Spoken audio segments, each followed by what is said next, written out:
So a weasel walked into a bar and the bartender said, "Wow, I've never served a weasel before. What can I get you?"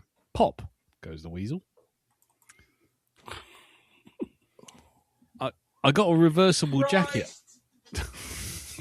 I got a reversible jacket. I can't wait to see how it turns out.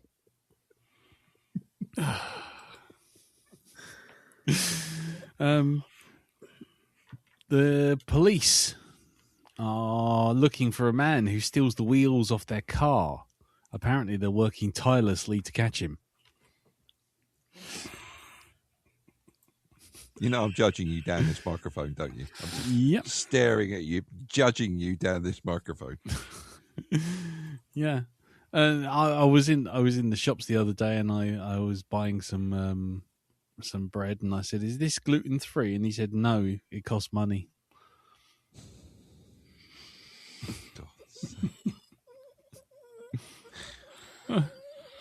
And what do you call a dog that meditates? And a werewolf. Anyway, Fuck. and finally, because it's St. Patrick's Day, why can't you borrow money from a leprechaun? Because they're always a little short. Anyway, hello everyone, and welcome to the Black Dog 254. I'm Lee. I'm Darren. I'm Jim. I'm tired. and this week we'll see how everyone's week's going, and then we will move on to this week's movie, which we will review, which is Good Luck, Have Fun, Don't Die. Because we done go to the cinema to see it / video on demand to see it, didn't we, chaps? We did, yes. Yes. Yes, we did. I very much enjoyed my trip to the cinema. Indeed. Great. So that was fantastic. I'm glad I had the popcorn. Did you? I had the Fanta. Anyway. I did have an extra I long foot long. Rah, rah, rah. It's too orangey for crows. Anyway. Just for me, my racist I went to the Taj stereotypes. Mahal in Addleston High Street. Just away from the cinema. Right, anyway, so before we get to that, we'll see how everyone's week been. And as ever, we'll start with you, Jim. Welcome back, by the way. Thank you. So how's your week of disgusting lurginess been? Well, it's been an eventful fortnight. I bet it. Well, yes, when I last did here, our boiler had gone on the blink. Yes. So after my last appearance, we had several days with no hot water or heating. Thankfully, we had a gas fire downstairs, which kept the house warm, and the electric blanket came into its own and paid for itself on night times. But the boiler man turned up when he did. He actually came on a Saturday and fitted us a new boiler. Nice. And that all works good and nice, and hopefully should save it a few quid. Could be a bit more economical than the old one we've replaced. Oh, that's which good. is just as well considering the eye-watering prices of new boilers. Yes. But it's all good. It's all new. It's all paid for. And there'll be a short remembrance service from my bank account later this week for anyone who wants to attend. Yeah. By the way, it's at this point we should mention that Hypnagoria has a Patreon, Jim. We certainly do. And a Ko-fi. A Ko-fi, a Patreon, and is also one of the many recipients for children in need. No. Yes. But so after that drama, though, we did have a few days booked away, so we went to stay at Marsk, which is a lovely little quiet seaside town.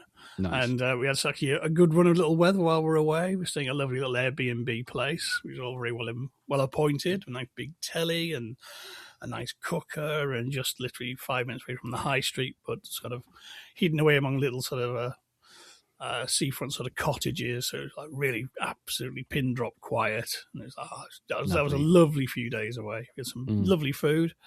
Just Marsk's only a little place, but it's full of all like little independent shops that are open, lots of independent eateries. So we had a beautiful sort of proper Italian pizza from one of the takeaways, and a beautiful Thai green curry from a local Thai place, a restaurant that also did takeaways. And so that was very nice. However, while I started coming down with a cold, and literally it was last Tuesday before I suddenly realised kind of I think I need to just lie down. I don't think very well at all.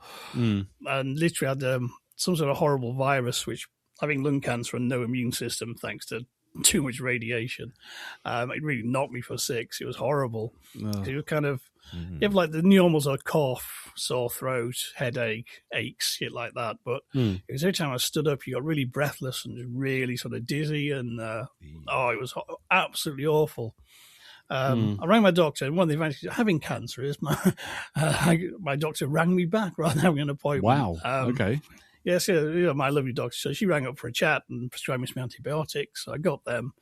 And as is the case with antibiotics, they do sort of tend to kick in after 2 days, which really sort of kind of cut it short, thankfully. Yeah. However, the antibiotics did have side effects for my stomach, so I had a ton.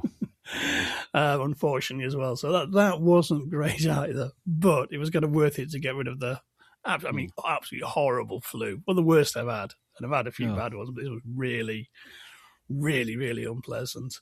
But yeah, so on the mend now. I've actually been out and about today and took the dog on walks again. It's been a lovely mild day today, so that was good. Nice. So I'm kind of just, where am I? I'm right. After boilers, being away, being ill, I feel as though I've been like out of the loop for a couple of weeks almost. Yeah. And just kind of reality. What's that? What I do normally? I remember now. Oh, yes.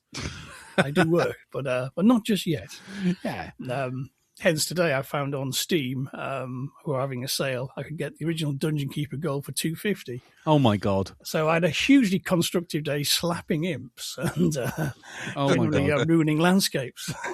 Yeah. Oh, please hold the line. I'm just launching Steam right now. Yeah. $2.50 for Dungeon Keeper. I love Dungeon Keeper so much. You also there's a site called Keeper Effects, which is a fan-made thing, and they do basically a little zip file called Keeper Effects, which you unzip into your main Dungeon Keeper directory. It overwrites things, so it fixes it all. I mean, the Steam one sort of is allegedly optimized for modern machines, but Keeper Effects adds all proper high-res textures, and it looks it looks just like the original, but really beautiful on a modern PC. Lovely. And with a few little hacks for so you can redefine the controls and shit, and a few little sort of polishes to the control system. Plays really well. Did all the trading missions this afternoon, going, I remember this is amazing. Slap those imps, work harder, you little fuckers. Get on with it. Bile demons, right, you over there. Skeletons, you over there, because I know you two fight. It's a big fat thing, isn't it? Yes. Wizards over there in your own compound, you fucking research shit, and you get slapped. Flies, fuck off, you're useless. all coming back to me. But yeah, I'm very happy afternoon with that. And say for $2.50 and I say a free modern day upgrade done by fans, which has extra campaigns as well. Can't go wrong. Oh, okay. Sold. Yeah. It's one of those sort of games you got to just warn people in the rest of the house, haven't you? If you hear any slapping sounds coming from this room, honestly, I'm playing Dungeon Master. Yeah, slapping imps is not a euphemism. Yeah, exactly. You were slapping them on a regular basis there, though. I mean, they must have been really naughty. Oh yeah, yep. Yeah. You close. You get in your score. You get slaps administered. You got to get that up. Yeah. Yep. It sounds like you're punching an oyster in there. What's going on? Yeah, I noticed the rhythm got faster as well. And it just suddenly stopped. Is there no wind down? Oh, dear. Excellent. Okay, so Dungeon Keeper, definitely. Yes, yeah. That's my bargain of the week, that is. Yeah, so don't make sure you get the free Keeper Effects from a site called Keeper Effects, and that's very easy to install. There's all the instruction on site. Unzip, run the launcher that comes with it, and it'll pretty much go, what's your desktop resolution? Right, we'll set it to that. Fine, brilliant. All in widescreen, proper ratioed. Bang, done. No fucking around. Love it. Oh, Jesus, Jim. Are you working on commission? Because I think I'm about to go and get this. No, not at all. It's just, I've been aware of it a while. I revisited Dungeon Keeper a few years ago, and I was kind of, oh my God, right, how to make it widescreen? Oh, there's this fan-made patch, brilliant. And they've still been working on it and adding to it. It's kind of, oh wow, they've done a really good job on this, and rightly so, because I still want one of the best strategy games ever done. And Yeah, certainly, definitely. if you like fantasy stuff, the idea that you're the bad guy running the dungeon and you can just build a big Bestus dungeon and wait for the goody two-shoes heroes to blunder into your traps. It's good. Yep. Oh, lovely. And the narrator as well is brilliant. Yes. Yes. Constantly, your creatures are becoming unhappy. I don't care. That's their fucking job. Get on with it. Your creatures need food. Beware, the Lord of the Land approaches. Your minions are revolting. I know they fucking are. They've always been revolting. That's why I hired them. Oh, my all-time favourite. A lost soul has wandered into your dungeon. Oh, hang on. No, it's wandered out again. Yeah. It's left. No, it's here. No, hold on.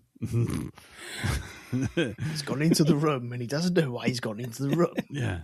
He's Maybe sure he he's came lost in here his for glasses. something. I'm sitting there going, I've walked into this room. I have no idea why. Maybe if I go out, I'll understand why I went into this room again. Oh, God. Yes.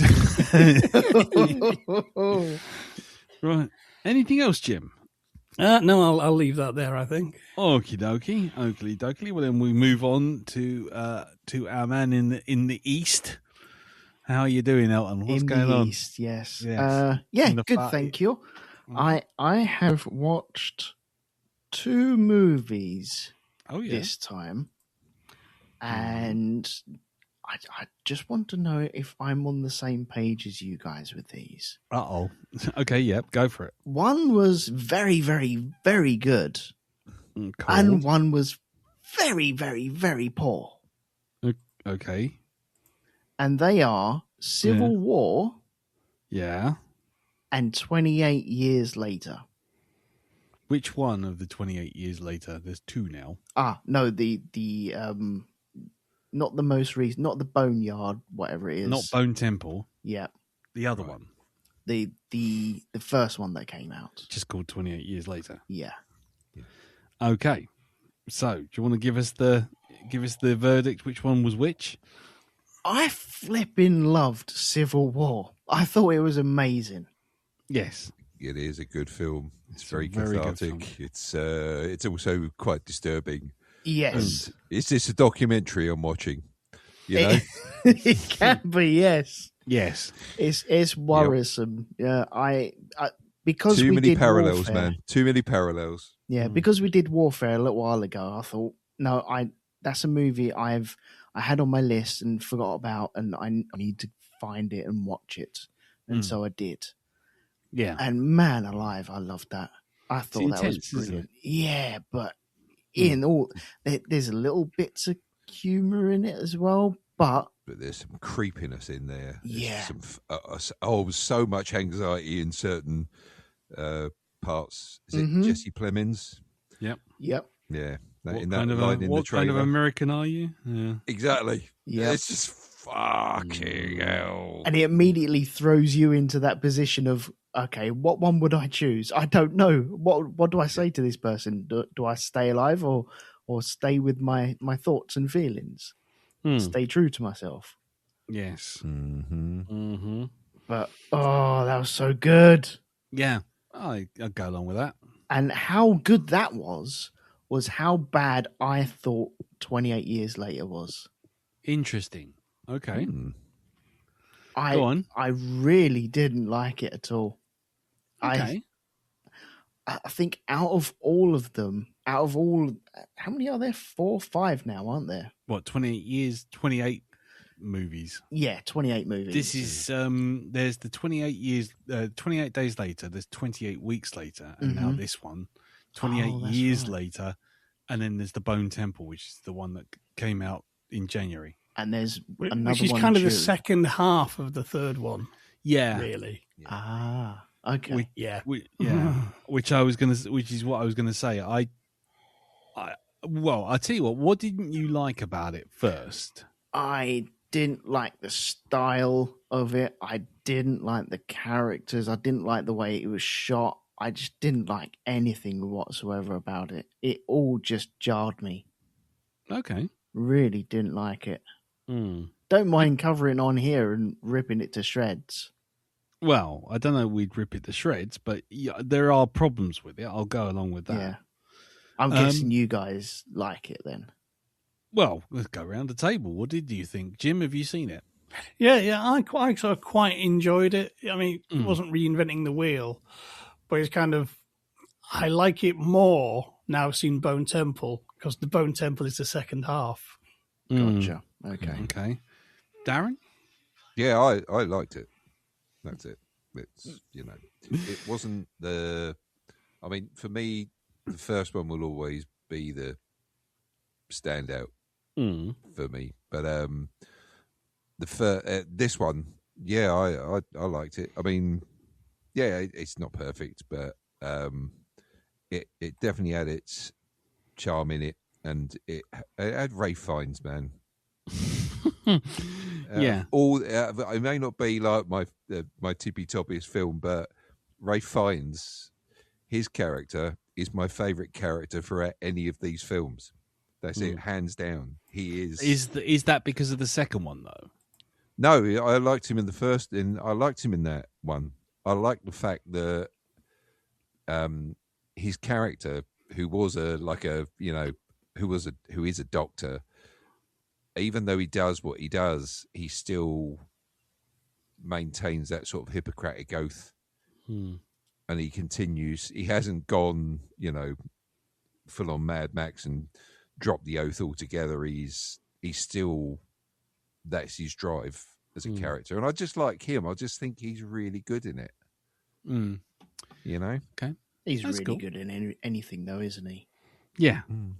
I think the more I've seen of him, the more I appreciate him, because he's not always in the films that I would normally watch to say that, but he's always good whenever I've seen him. Yeah.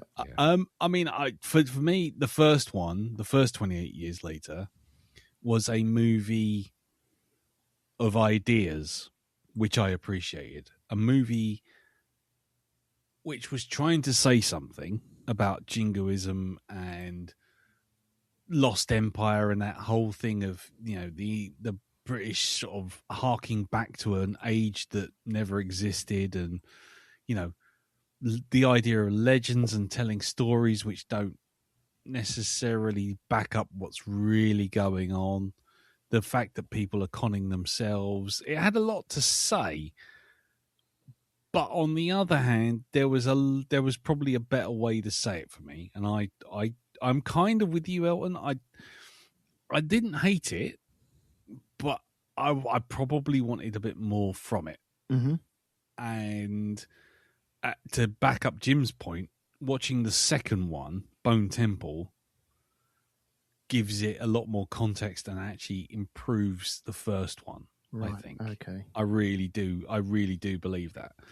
And I think I said this at the time when we watched it, but it's like there's so many bits and pieces where you can see there's actually randomness, but it's there for a reason, and whether or not you dig that way of telling the story is perhaps your mileage may vary.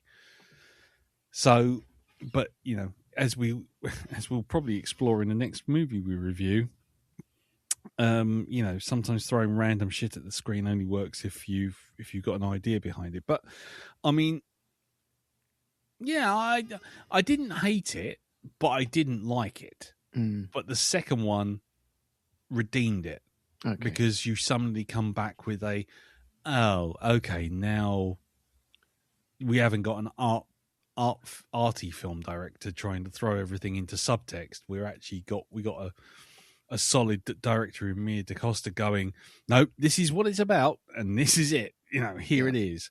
A bit like the difference between 2001 and 2010. Yeah. Okay. So, which is a really weird comparison, but the idea that if you watch 2001 and thought it was a bit too arty, maybe a bit too random and esoteric and a bit weird and a bit out there, and you weren't really following it, 2010 will do the writing of the ship for you, where it will kind of explain a lot of stuff, which some people don't like, but I do. Anyway, sorry, Elton, carry on. Yeah. You said you've seen it, you didn't like it, and we just talked over it. No, well, I don't know whether to save it for a review or not, because I don't know if it's Danny Boyle was involved in it, wasn't he? He directed the first one. Okay, he directed it, because I was going to say it had that sort of boily style to it. Did most of it on an iPhone, didn't he? Really? Yeah. Okay, well then that makes sense of all like the real in-face shots and real Diggly close Chicken Caesar moments. Oh, You know what I mean by that, don't you? Quick, cheese it. mm-hmm. Yeah. I don't know. I detested the father. Yes. The kid was a little annoying in it. I don't know. It just felt all wrong. It just didn't feel. It didn't work for me. So, no, that's but cool. then again, like the 28 days later, I kind of like. Right. Now it's been many moons since I've actually watched that. Yeah. And I remember enjoying it, but not loving it. And 28 weeks later, no, that is crap. That is utter garbage. That is absolute utter garbage. But it's got Hawkeye in it and Begbie. What do you want? Oh, Jesus. But I tell you what, it's interesting because no, I won't say anything. Actually, I'll shut up. That's a spoiler. So, yeah, okay. Yeah. I mean, I'm happy. I mean, if we want to watch these new ones for the podcast, I'm happy to do it. I mean, even if I'm not the biggest fan of the first one of the 28 years, I think there's a lot of meat on that bone. I think it's worth doing at some point, definitely. For sure. I mean, wouldn't inflict it on you now. You've only just watched it. Can I ask one question? What did you make of the very last shots? The final almost post-credit scene. Yeah, I know what you mean. The Power Rangers type thing.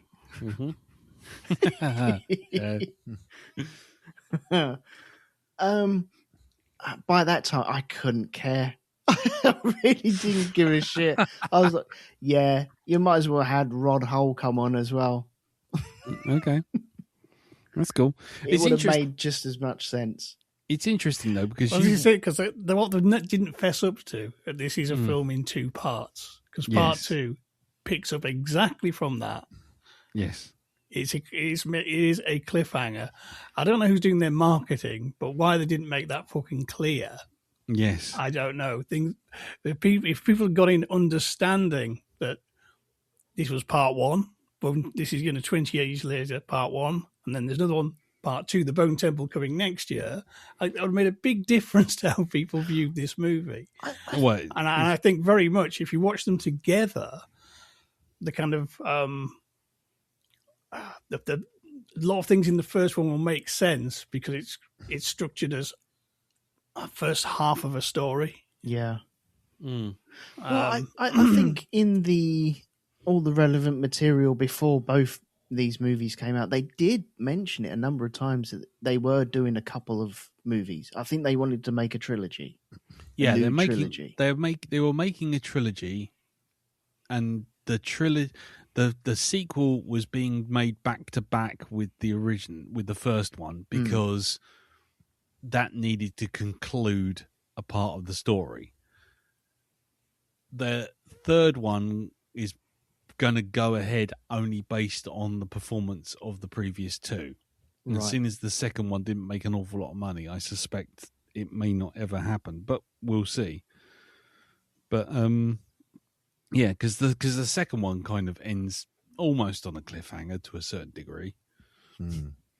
and you kind of like, okay, I need to know now what's going on. But whether or not that happens, I don't know. Yeah.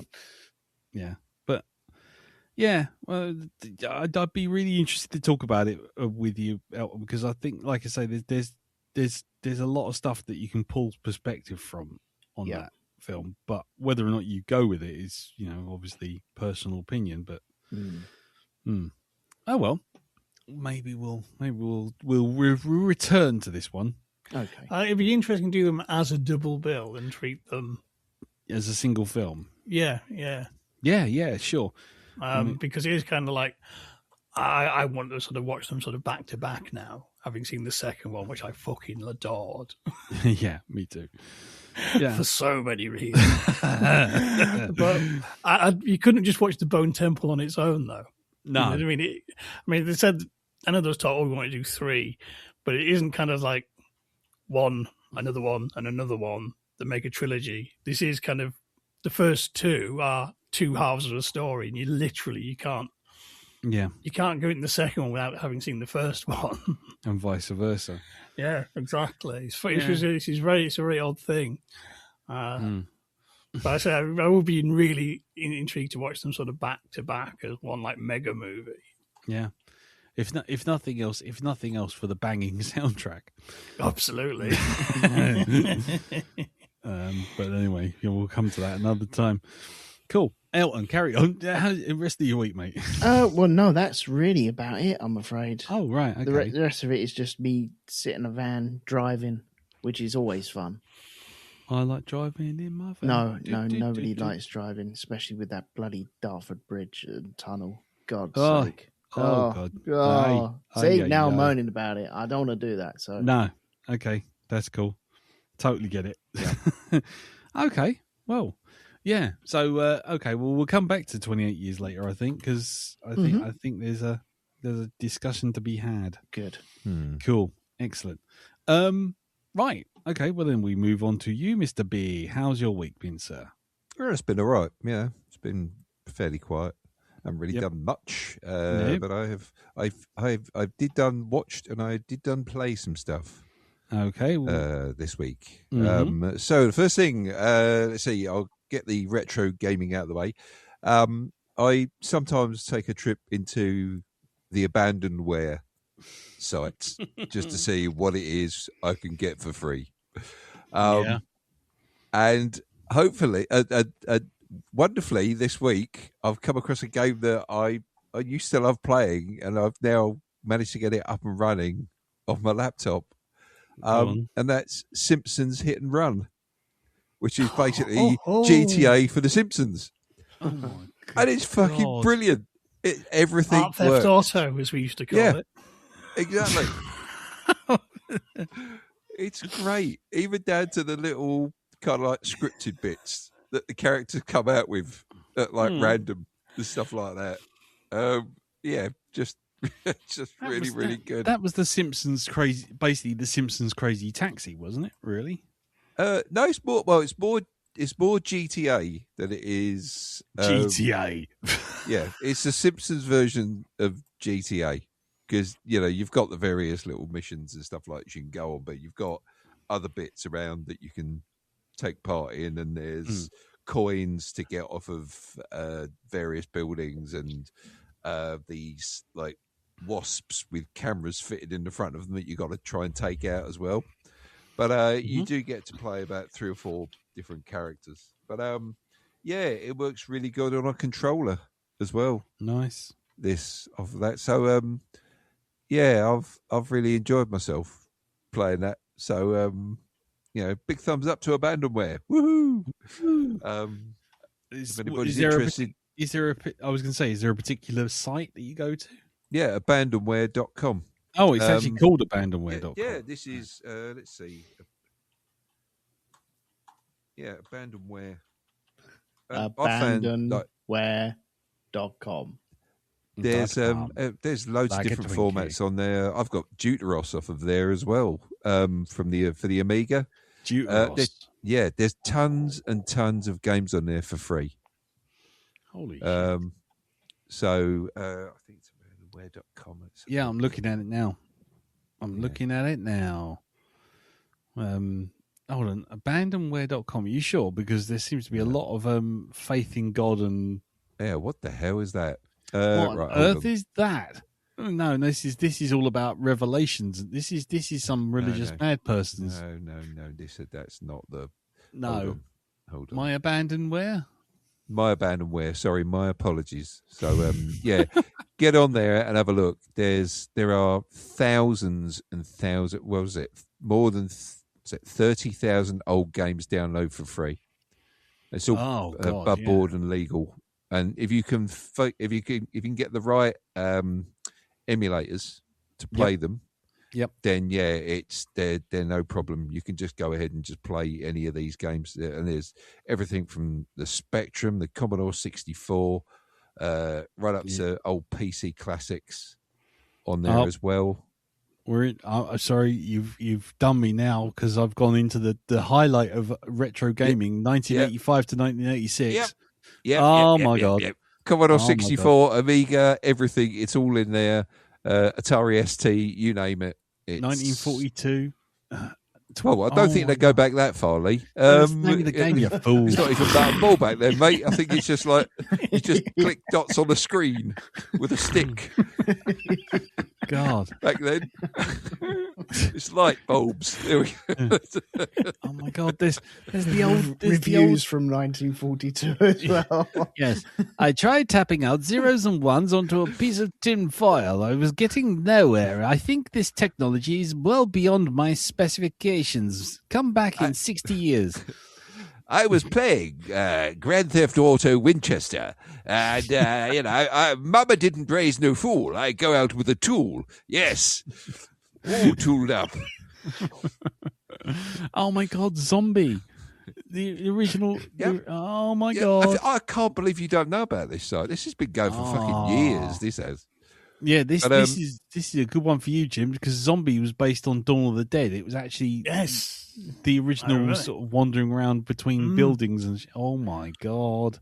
Yeah, there is right, sorry, everyone leave this podcast. Thanks very much for watching. I need to be alone in the special oyster punching room. Yes. So did you all like the last film? Yeah, brilliant. No, brilliant. Okay, fine. Goodbye. There you go. I think it's got Mac stuff on there as well. Never mind. So and if there's anything you want to have a look at, I don't know if there's anything you've nothing runs on my computer. No video game doth touch it. No, honestly, no, because I for a little while, I was playing, forget it, what Stormfront or something like that? Stormworks, that was it. Yeah. Mm-hmm. And it ran, but there was a couple of times where my screen just went and red and pixelated. I was like, oh, no, that's like my graphics, not my graphics card, because there's clearly not a graphics card in this laptop, but my graphics player not liking it. So I was like, I'd rather not play video games on this and stick to my big TV. So I don't even bother looking at video games. Mac version of Masters of Orion and Murder, Death, Kill. Oh my God. Murder, Death, Kills are there? Oh, right. MDK, there you go, see. Yeah. Loads See, of there's an absolute fucking shit ton of stuff on there. All good old classics. You can go name, year, platform, genre, theme, publisher, developer, you name it. You can look it up. So there you go. Right, brilliant. Maybe we'll post the link for that later. You've destroyed the podcast. That's it. I'm going. Right, it's okay. Oh, can we get on with this? I really, really just want to go off and have a look at this site now. Oh my God, they got for the original Wipeout XL for Mac. We're just gonna. If he's gonna punctuate this, and fucking ball blazer. That's what it will be. It's on there. I'm pretty sure Ball Blazer is on there, Lee. Oh yeah, I've already checked. I've already checked. And Speedball and stuff like that. It's already there. All right, I've already Eidolon. Yes, no, the Eidolon's there, but you can't multi-load Eidolon. It was always a problem. No. Oh. See, you failed. What about was it Fractalus? Is it Rescue on Fractalus? Rescue on Fractalus. I think that's on there I've as well. got that on my Raspberry Pi that I built. You're just making up words now, aren't you? No, Rescue on Fractalus was great. It was the first flight simulator using fractals to generate landscapes. And What do you mean making it up? I'm not making things up. Here, Lee, they've got Honky Tonk Flang Dang there as well. Honky Tonk Flang Dang. Yeah. Yes, I remember Sausage Wanger 4. Yeah, exactly. And not forgetting beanbag genre multi-shot as well. Don't forget that. Beanbag genre Hacky Sack Manager. Yep, that one there. Yep. And let's not forget the Great Space Race. Anyway, fuck off. I've never got that. If that is on. Hold on, let's have a look. No, just get on with the fucking podcast. No, I'm not. No, the Great Space Race. I bet No. that's on there. no, I The don't worst care. game ever made. Is it on Yes. there? I bet it I is. think I no, bet it it is. isn't. I bet No. it is. The Great Machine. No, there's no Great Space Race. It was so bad they haven't even put it on here. No, I don't blame them. It was fucking rubbish. Anyway, There's Go on the in. Great Escape. oh, shut up. Don't start me down the route. I literally just closed the Yep. tab. I'm There's closed probably the tab. Fairlight. There's probably School Days as well. Tea in the No. Oh, shut up. Stop it. Yep. Marsport. Yeah, I know it Dundara. all. Yeah, Marsport. Yeah. All Right. that on there. Fucking Look. what's that one that was it the turn-based Rebel Star Fire. Raiders. no fire. Oh, the one on, Fire you're on a Lord? spaceship. You got Maul the Ball. Oh, Shadowfire. Shadowfire. I bet That that's wasn't on there. that wasn't turn based. It was icon driven. It was icon driven. Oh, I remember that. Great And big then there chunky icons. And then there was the sequel, which was Enigma Force. Right. Honestly, we're not making this shit up. Mhm. This stuff does exist. Sorry, I'm going into the Anyway. music now. Do. So, moving on from that, two TV shows I started watching this week. The Sentinel. Sorry, go on. Fat Worm blows a Sparky. Two TV shows I started watching this Monster week. Maze 3D. Oh, fuck's sake. Sorry, carry on. Pong! Oh, is Mr. Pop on there then? Hang on a second. Oh, here we go. See, yeah, I knew it. We'd find his price. Yeah. Here we go. Every man's got a price, and it's Yep. Go on, carry on. Yeah, Kissing cousins? Hang on a second. Stop it. that's not that sort of game. Oregon Trail. Oh no. Anyway, go on, carry on. You Okay. saw two TV shows. Go on. Two TV shows this week, each of different quality. Mhm. The first one was Yellowstone, which is Kevin Costner, Kelly O'Reilly, Yogi Bear.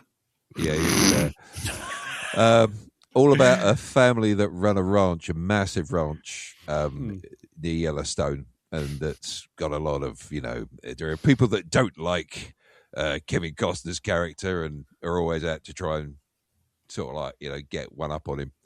The reason I started watching that was because I saw, I hadn't actually watched the show before, but I saw a whole clip show of Kelly Riley's character and moments that she's in. I love her character. She is just so fucking harsh. She really is. Really well written. Takes no shit from nobody. When she baths in a trough, I'm sure that piqued up your interest as well. What? She baths in a trough? Yeah, right. Okay, so what do we think of these films? Do we like it? Yeah. Okay. Are we good? Well, we'll be seeing you later then. Right, bye. Google's up Kelly Riley. Kelly Riley in trough. Kelly Riley. Stop it. Jesus Christ. What's that? Get Grok out. There we go. Kelly Riley in. No. We're not going there. We're not using Nazi GPT. No, we are not. No, not at all. We have standards in this podcast. Not We many. certainly do. Not So many. the not Nazis much. have to pay Not for much. it anyway, so it's fine. So yeah, really, really like that show. I've only gone into the first episode or so of it, but I'm really enjoying it. It's set its stall out nicely, and I've seen some real. I keep seeing clips of it on YouTube as well. So yeah, there's some good moments in that show. And the other end of the scale is a show called Falling Skies. Has anybody ever heard of it? Oh my God. Oh, I've heard of it. I can't remember which one it is. Falling Skies stars Noah Weil, guy who was used to be in ER, who was the young doctor who joins in the first episode and sets the show Didn't up. it have a nickname, Falling Ratings, at one point? Fucking right. Oh God, you watch a lot of bollocks, don't you? Tell me about it, right? I'm 3 episodes in. It's like, do I want to continue watching this? Okay, let me just tell you what this is about. Okay, so Earth has been invaded by this unnamed race, and things are going pretty badly for the human race on there, and they're like joined together in bands and groups to try and fight against the threat. And there's one band that's being controlled by whatever military personnel were left to try and bring society back again, to try and defeat the invaders. Let's see now. What can I say about these characters? Yeah, that's about it. Stupid people doing absolutely fucking stupid things, right? Okay, let me give you an example of this. Okay, now in the show, if the kids get kidnapped by the aliens, they get what's called harnessed, where they get this thing put on the back of their neck, right, and down their spine, and it controls them, turns them into mindless automatons that do the bidding of the aliens, right?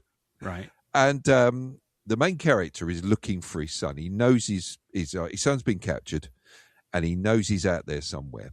And they find him, right? They find him with a group. So it's like they plan to try and get as many kids out of that group, bring them back to home base as possible, and sort the whole harnessing thing out, which is apparently very hard to do. And lots of kids have died by trying to take this stuff off.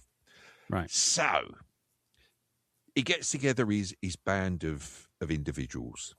Okay. And you've got like Noah Weil himself is in there, and he's got one of his other sons with him as well, who's quite grown. And he's got this one other guy who's like, sensible head on his shoulders. He's a good tactician, knows what he's doing. They get into this place. They find this band of kids, this harnessed kids, and they've got these things called skitters around them, which are flesh and blood aliens with like about 6 legs. Claws, and I've also got mechs that walk along with them. These 2-legged, 15-foot tall mech things with like bristling with fucking weaponry and what have you. The aliens you've got this.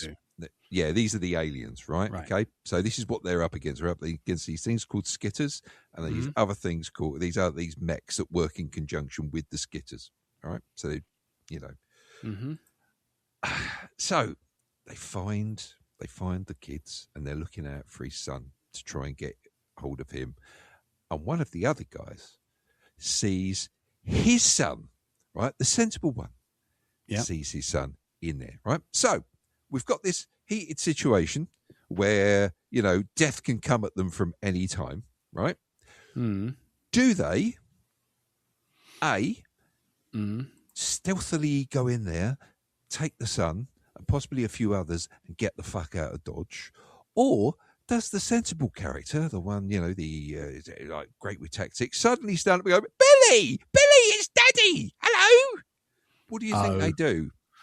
I imagine it's the latter. I reckon. Yeah, that's fucking right. There's a lot of that in it. It's like they've got, I think he's like an 8-year-old boy who's like packing the fucking rifles and everything, like goes out on missions with them. Right? They send a dog in to try and bring the aliens out, right? They've trained this dog to like just attract attention and to bring the aliens to them. and the dog comes face to face with the mech, and it sits there barking at this thing, right? Mm. So instead of like going, oh well, tough luck, Fido, we'll miss you and that, but so long, we're out. Yeah. This is it. No, the 8-year-old boy who's this hardened war veteran suddenly gets up and tries to go after the dog. Of And course. not stealthily, no, running, waving his arms and everything, shouting at the dog while this fucking 15-foot war machine is stood there right in front of them, just ready to take him out. Mm. And there's lots of that bollocks going on. There's this fucking drama. They just cook up this drama. This people doing fucking stupid things drama. Yeah. It doesn't need to be, That's it. Yeah. No, you're not coming out on any more missions with us because you're a fucking liability. Now, fuck off into the wilderness. Get the fuck out. Yeah. Exactly. So it's really, I've lost my energy for this show now. Mm-hmm. I thought it looked promising, but no, it really is the sort of cheaply written, cheaply shot sci-fi. But do you know what the surprising thing is? There's 5 fucking seasons. 5 fucking seasons of this dross. So we'll look forward to next week when you tell us that you gave it another chance and you're now into season 3. We're probably going to get messages. What you only got up to episode 3? Oh man, you should have stuck it out to episode 4 because that's when it gets good. That's when it gets good. Yeah, that's when they change writers. Obviously. Yeah. So anyway, yes. Moving on from that. Right. Watched a film this week. Yes. Took a chance because I am an Alan Ritchson fan. I watched War Machine on Netflix, and me and Ree sat and watched it, and we actually quite enjoyed it. Yeah, it's a bit of a fun movie. It's basically Predator, but with some heavy PTSD thrown in there just to mix it up a bit. So Alan Ritchson plays an engineer who goes off to join the Rangers after his brother is killed in Afghanistan. Right? He's like, I need to move on with my life. I'm going to try and get into the Rangers and do this for my brother. Right. So he joins. He's not very sociable with most of the people around there. Yeah. And he gets through all the training. He's a bit of a loose cannon, but they put him through, and it's like, right, we're almost at graduation. You've got one more thing to do, and it's a training mission we're going to send you on. Okay, we're going to put you up against some other Rangers, and what you've got to do is you've got to get into this area. You've got to destroy this plane. Then you've got to go to this village over here, and you've got to rescue the pilot who's being held captive here. Right. Okay. So this is it. Right. So you and your Rangers go in, and if you get caught, if you get ambushed successfully, that's it. You fail. Right. You've all failed, every single one of you. So they go off and do this mission, and they find the plane. Only it's not the plane. It's something else, something otherworldly, this strange sort of looking craft. And it's when Alan Ritchson sees something glinting in the distance, he thinks, what's that? And he goes off, he walks off, and he finds the actual plane that they're supposed to hit. Right. Just as they're fucking launching the C4, they're actually setting off the C4. He's like running back going, no, don't do it. They detonate the C4 and it activates this fucking thing. This great big machine, right? I mean, it's a mech. And it's them basically having to deal with this with no proper ammo. They've all got blank ammo, right? Because it's supposed to be a war game. So they've got no real weapons, and they have to try and survive this thing, which is tracking them, not subtly at all, because it is, again, it's got like, super powerful weapons on it and stuff like this, and it doesn't fuck about, right? This thing, it really doesn't. Mm-hmm. And we sat there. We thoroughly enjoyed it. It's it's not going to win any Shakespeare awards or anything like this, but it was fun, and it was interesting to see them literally fail at every attempt to try and trick this thing. Right, this is it. A lot of things goes wrong for them. They're not, there's no. Well, I don't think there was any real plot armor in this at all.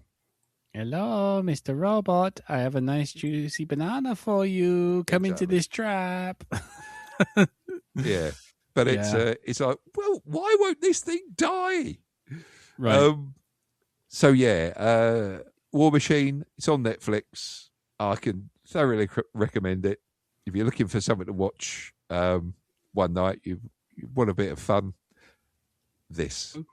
Okay. And Alan Cool. Richardson's always good for a laugh. So yeah. Cool. So there we Okie go. dokie. Excellent. I think that was about it. Oh, there Cool. was something on the music front Okay. as well. Go on in. Go on in. You listen to a cassette. Yeah. Yes, I It's did. fine. It's called a cassette. A cassette. A cassette. Cassetti. Cassetti. Yeah. Cassetti. Cassetti. One of those, I don't know. Yeah. There's small, strange things with moving parts in them. I have to put it in the player. Yeah, a player. Yeah, a Yeah. tape deck. Yes. Yes. I don't know. So what was this fine piece of music you did listen to? It's a fun piece of music. It's something it's an artist that seems to be grabbing a lot of attention on the internet at the moment. Interwebs. Interwebs. It's a lady, I think it's her or a band. She's called Mathra. Spell Maphra. Mathra. Is she an enormous moth? No, Oh right. not okay. at all. Not Just at all. just checking. She doesn't fight Godzilla or nothing. No, she doesn't. No, but she does. She does cover versions, but it's not so much. It's not even doing a cover version. She does kind of make the track her own, Right. and it's one track in particular by a band called Bring Me the Horizon. It's called Doomed, Mm-hmm. and she literally takes the roof off Mm-hmm. with her voice. She's got an amazing singing style. She goes from smooth lyrics or smooth singing vocals to growly within, like, the blink of an eye, Right. which is something that a lot of artists can't do. And if you, I mean, I know at least one person who does the growling stuff. The amount of training you have to go through for that, Yeah. so that you don't shred your voice, is just amazing. But her vocal control is just, I've not seen anyone like this before. Yeah. And if you go at it, you just type in the word Mathra into YouTube and you see the amount of reviews, the music reviewers that have gone through this one track, and they've all got the same sort of shocked expression Yeah. on their face. So yeah, check it out, Mathra. She's only got like about 6 tracks on a site, but they're all the videos are shot the same way. It's just her in a studio, darkened studio with a microphone pop filter. But I mean, people have said how with each video she's getting more goth as she goes along. Her look, and she does. She's getting more and more. But yeah, watch the video and listen to the song. Just watch her sell those lyrics, and it's just like, yeah, I believe everything she's fucking singing. Thank you very much. That's the one you put up last night, wasn't it? Yeah, Yeah, I watched that last night. That was good. yeah, fucking amazing. I mean, really is. I mean, not to be one of those I knew them before they were cool kind of things, but Lisa, my youngest, has been on a Bring Me the Horizon kind of vibe for about the last 18 months, 2 years, something like that. So Follow Follow You, fucking ace, fucking, I loved it. And the video to Follow You is absolutely fucking excellent. I love it. Yeah. I don't want to be that person as well. Yes. But I honestly, because I looked for the original of Doomed, and it came to Bring Me the Horizon, and I noticed the top song that they play I've also liked. Yeah. Can You Feel My Heart? I was like, oh, okay. Yeah.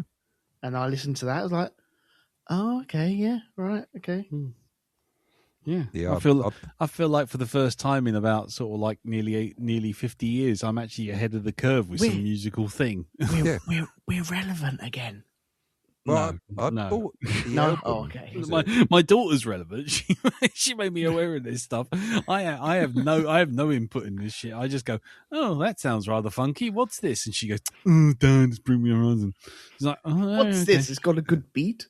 Yes. I bought their first album like fucking years ago on the strength of Follow You.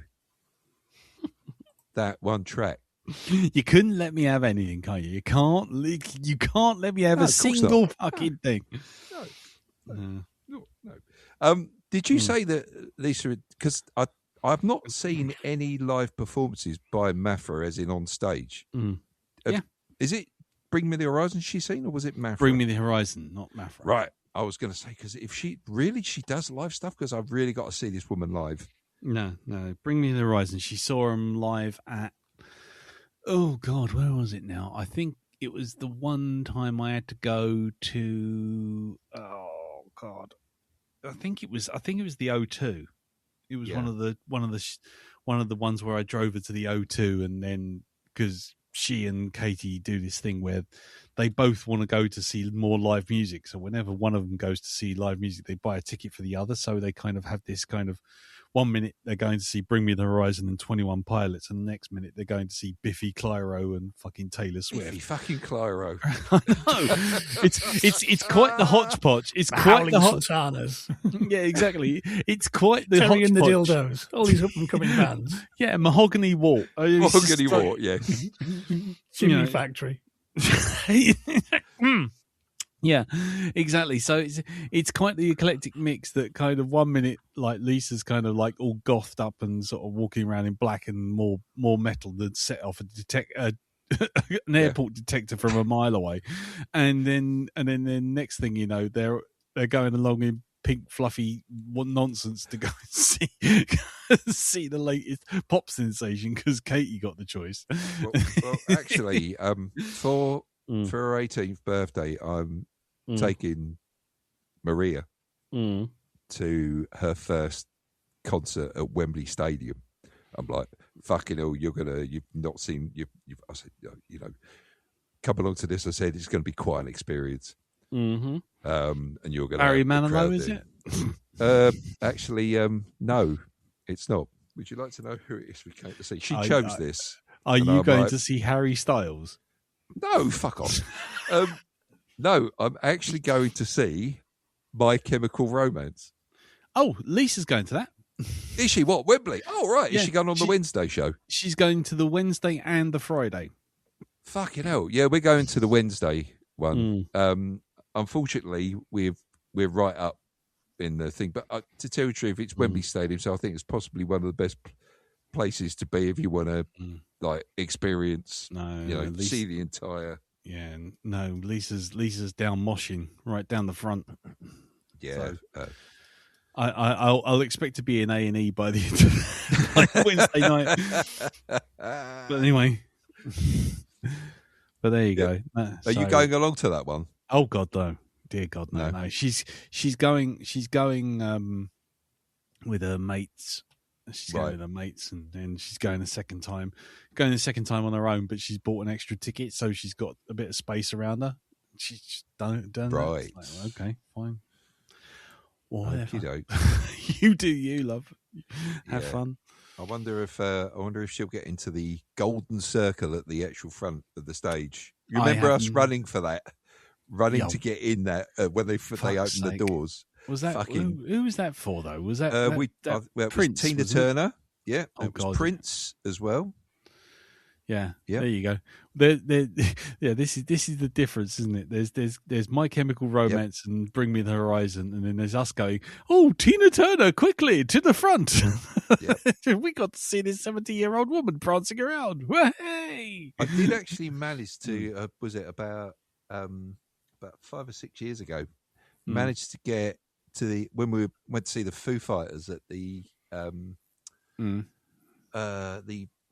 park, the Olympic Park. We managed to get into the circle there. And that was quite sort of, I don't know, it's a little bit embarrassing there because you had all these blokes, these 40-year-old blokes doing the mosh pit. It wasn't there weren't anybody else. It was just like, oh, for fuck's sake, Dave, put a shirt on, you know. It's like one of them had his kid with him, and he picked him up and threw him. Literally threw him like a spear into the mosh pit. Nice. It's just like this wasn't the place for it. Not with some of the people that were around there. They were like, you know, sat there on fucking chairs in that area. Yeah. And it's just like, oh, this is going to get out of control, isn't it? But no, that was a good concert. That was good. Enjoyed that. Cool. Fantastic. Great. Right. So yeah, so that's it. That's me. Okie dokie. Well, my week then. My week. Well, a few things. One, my first one was just I did do a trip to Birmingham. Oh, did you now? Which was the most fucking appalling. The second time I've been to Birmingham, and second time it's been the most appalling experience getting to and from the fucking place. In both cases, either the weather was terrible, and the trees came down on the line, and we got stuck behind a slow train. And also another time, it was like going up there. It's like, oh yeah, well, there's 3 trains going to Birmingham New Street. I know what we'll do. We can either let the one that's on time go on time, or I tell you what we will do. We'll let the one that's late go first, and it's a stopping service. We'll let that go right in front of the one that's on time. We'll make the one that's on time late, and the one that's on time is actually a fast service, but we'll stick it behind the stopping service, so it has to wait behind the stopping service. How about that? Should we do that? No. And then what we'll do is the one after it, which is also a fast train, we'll whiz that in front and give that priority because it'll be extra late. So we'll send that around. It was a train journey that should have taken 90 minutes. And what it ended up taking me was 2.5 hours. And then coming back was the same deal again, but with trees blown down. And I spent nearly 3.5 hours in a train. And I felt fucking awful by the time I got home. It was just the worst experience of my life. And we went there, and it was for a meeting that was precisely 45 minutes. So, yeah. So I spent 7 odd hours on the worst fucking train service in humanity's existence. And, yeah, I hate Birmingham so much. They come out onto the train, and you got 4 exits, and the train itself, the train station is almost is shielded against all radiation, so your fucking map system doesn't work. You're standing there going, well, do I walk for 20 minutes to go to the red zone or the green zone? Or maybe the blue exit's the where I need to go. And then you all come out, and then you come out in like the red zone, and it's like, oh yeah, now if you want to walk to the high street, you've got to walk all the way around the train station and all the way around a second train station to go approximately 10 yards. It's just like, fuck me. What syphilitic nutjob designed this fucking road system? When you say things like the red zone, I just think of airplane. The red zone is for loading and unloading, and passengers only. It's absolute crazy, go bonkers fucking layout. It's some lunatic is sat there and gone, right, I'll just scribble. You know when you do those drawings and you scribble and you say to the kid, you can find a picture in this scribble if you just look for the right lines. You can find a shape and make this into a monkey, or make it look like a potato with a hat on. I mean, it's like someone did that and then said, that's our roadmap. It's just absolute garbage fire. And it's just like, and then I got to the actual place I was supposed to have the meeting, and the route back was like a 5-minute walk downhill to the green zone. See, I'd taken the wrong colour. And so it cost me 15 minutes of walking around a train station when I could have taken 5 minutes going up the green zone. Picture a man. I fucking hate Birmingham so much. It's like a pus-filled boobo in the middle of a fucking ordnance survey map. So there was that. I think hold on. But you remind me, it's either Birmingham or Bristol, right? There's some bloke who's been going around painting cocks around potholes, right? And he's doing Wanksy. it to get that's it, Wanksy. Yeah. Wanksy. Fucking ace. He's doing it to get the council to fucking fill them in ASAP, you know. And it's like, they go, oh, it's terrible, he should be doing this. And everybody else is like, this is hilarious. Yeah. Wanksy. Well, if it was Birmingham, they haven't even got rid of all the rubbish yet from those bin strikes. So I think the cocks on the roads probably low down on the priority scale, I think. The other things I did, I bought a game for 11 quid on PlayStation called Mini Shoot Adventures. I won't go into too much detail because, you know, video games descriptions can be a bit tedious, but what I will say is, do you remember the old Super Nintendo Zelda game where you used to run around like a 2.5D map? Imagine that, but you're a little tiny spaceship rocket, and you have to go around and solve the map, and you just fly around and you upgrade yourself, and then it turns into bullet hell shoot 'em ups at random points. Lord. And it's incredibly charming, good fun. Whenever you die, you feel like it's your fault that you died, not the game cheating. It's got nice puzzles that progress. You can go in any direction you like. And if you want to go straight for the hardest boss with like a pea shooter and a fucking paper hat for a shield, you go for it. Give it your best shot. Or if you want, you can generally uncover the map and get your ship more and more tough and go and take bosses out in the right order. But it's up to you. And it's just a fun little game. It's really fun. Charming little arcadey exploring adventure game. That's Mini Shoot Adventures. Like I say, it's 11 quid. It only came out on the PlayStation like a week ago. And then I watched two TV shows. One was Malice, which got a big load of press when it first came out because it had Jack Whitehall as this psychopath. And David Duchovny on a Greek island. It's very strange, but it's somehow trashy and yet compelling. Basically, sometimes we need that, though. Yeah, basically, David Duchovny, old Fox Mulder himself, or if you were in my circles back in the day, there was the running gag of, you know, him showing up at someone's door and they were deaf, and it's like, "Hi, I'm Fox Mulder. You fuck mold." Anyway. Don't worry. In joke, doesn't matter.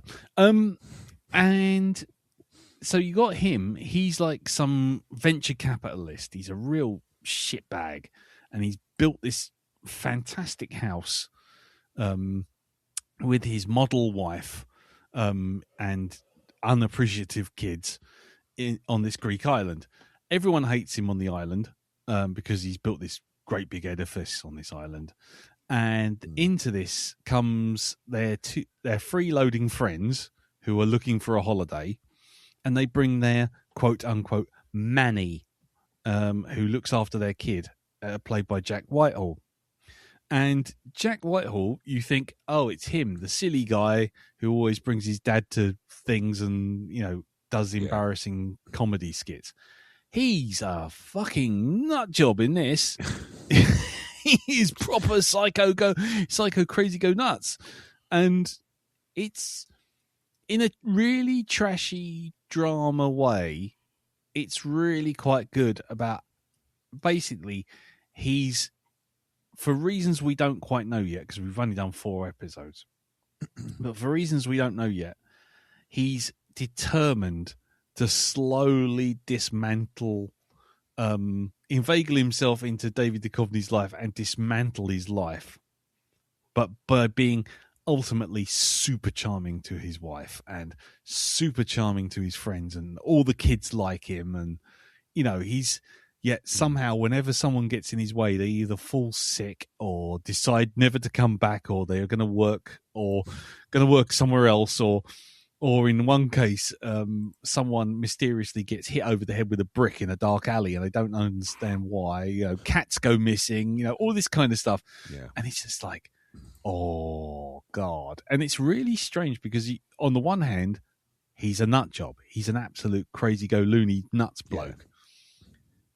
Incredibly charming. And yet, because David Duchovny is basically a banker who buys up companies, demands that they pay him back massive interest, and then basically scraps them without a single thought about like thousands of people he's making redundant because he's got he's happy. You're kind of rooting for the psychopath to do him up. So you're in this kind of weird situation of like, maybe David Duchovny's got it coming. But on the other hand, Jack Whitehall is a bit of a dick. Bit of a psycho dick.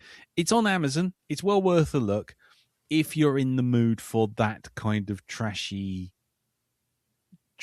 action drama thriller kind of thing where you can see where it's going, you can see how it's going, but it's got a cross between the hand, the hand that rocks the cradle, or the stepfather, or any of those kind of, or Pacific Heights, any of those ones where someone looks too good to be true and yet somehow there's something wrong with them. Single white female, those kind of things, Yeah.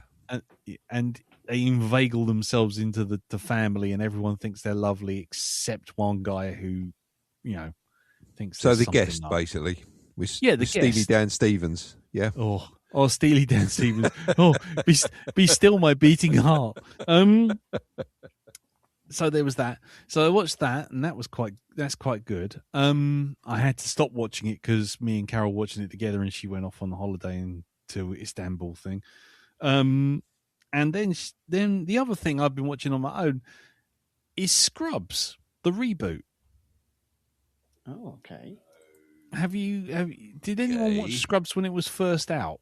Yes, I was there when the first episode aired on Sky TV. Hmm. Remember that all those many, many thousands of years ago. I love that show. Okay, well, in which case, I will say, if you liked old Scrubs, there's a lot to like about it. That's a phrase to conjure with. Yes. If you like old Scrubs. Shamalanga Ding Dong. DJ like Mikey Lee. Scrubbings? Yes. You like old scrubbings? Yes. You like old Scrubbers? You like old Scrubbers? Anyway. With me to room? Yes. I get you very good time. It's got flashes of the old charm of the original series. It makes one cardinal sin which I didn't like.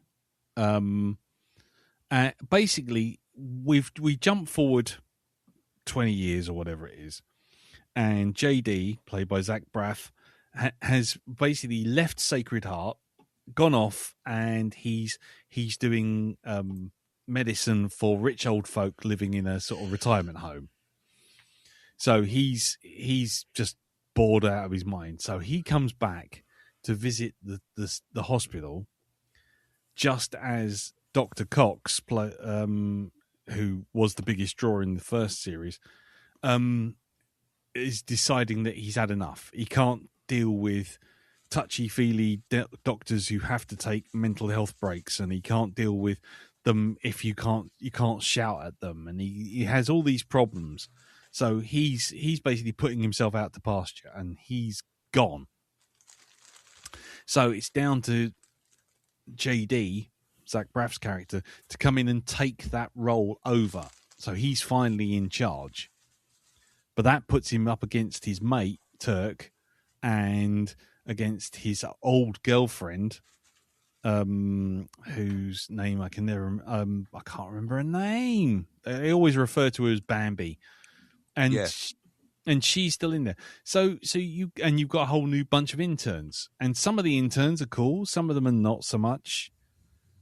So it's a real mishmash of kind of the bits that you used to like from watching Scrubs and all the stuff when the original cast started to leave in the later seasons. Right. And it's kind of, its tone's uneven right now. And I've given it 3 episodes. I've not watched the 4th yet.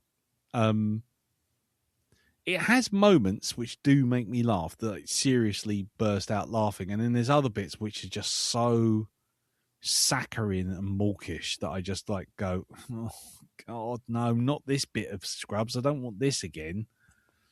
But oh dear, yeah, it's something that I think will warm up once they get back into the stride of things. But at the moment, it's still a bit, 50-50, or as the kids say, 6-7. I don't really. I know. I have no idea what it really means. I was just saying it because I just doing the hand weighing up thing. If somebody says that to you, just go Vive la France. That's what you got to do. Vive la I don't France. care. I honestly don't care about it. I just heard it and I was trying to do the weighing up the hands thing. People say shit like that to me and I just go shamalama ding dong and walk off. I say I just go cunt and then I'll walk off. Okay, I'll do that next time. Yeah, try it. It works wonders. It does. It used to be me who say that by default, but yeah. So it's okay. It's okay. It's not prime Scrubs, and I think getting rid of Dr. Cox after the first episode is kind of a really bad move. Yeah, because you've lost the acerbic nature of it. Yep, and that acid nature that you needed in there, and that cynicism has kind of gone to the wall a bit. So,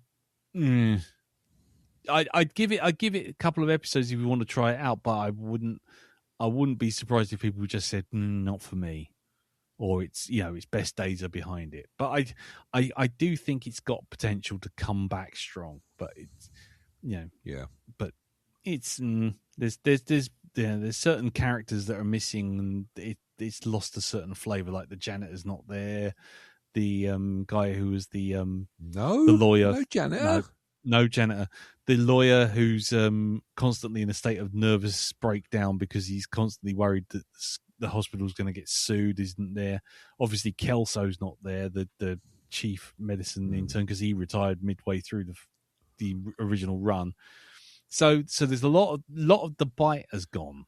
I think the actor's dead as well. Yeah, the actor's dead as well. But all the soft characters have kind of been left behind, if you know what I mean. All the ones that have the emotional issues have been left behind, as opposed to the ones that kind of turn up and do some, questionable things, but for a laugh. So anyway, it's on Disney Plus. Take a look at it.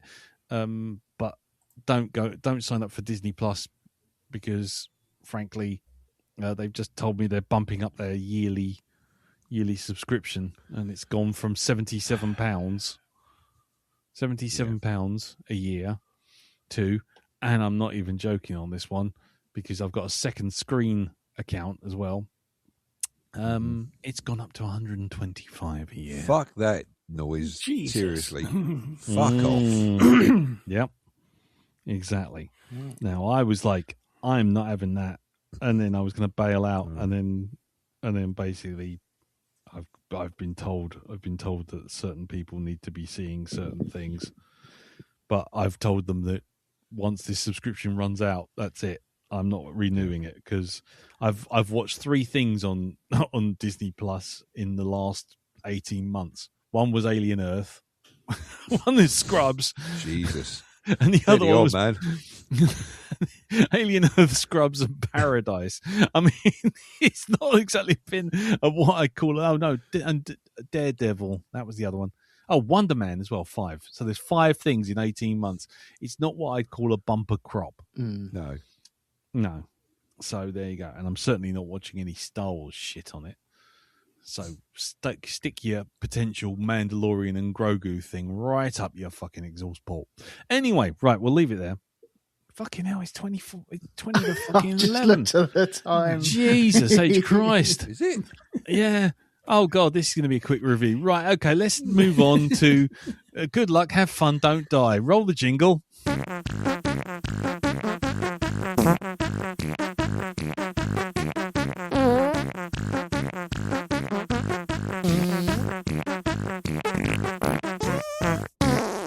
Right, Good Luck, Have Fun, Don't Die is a 2025 science fiction comedy film directed by Gore Verbinski and written by Matthew Robson. The film stars Sam Rockwell, Haley Lou Richardson, Michael Pena, Zadie Bees, Asim Chowdhury, Tom Taylor, and Juno Temple. It follows a man from the future who travels to the past to recruit patrons of a Los Angeles diner to help combat a rogue artificial intelligence.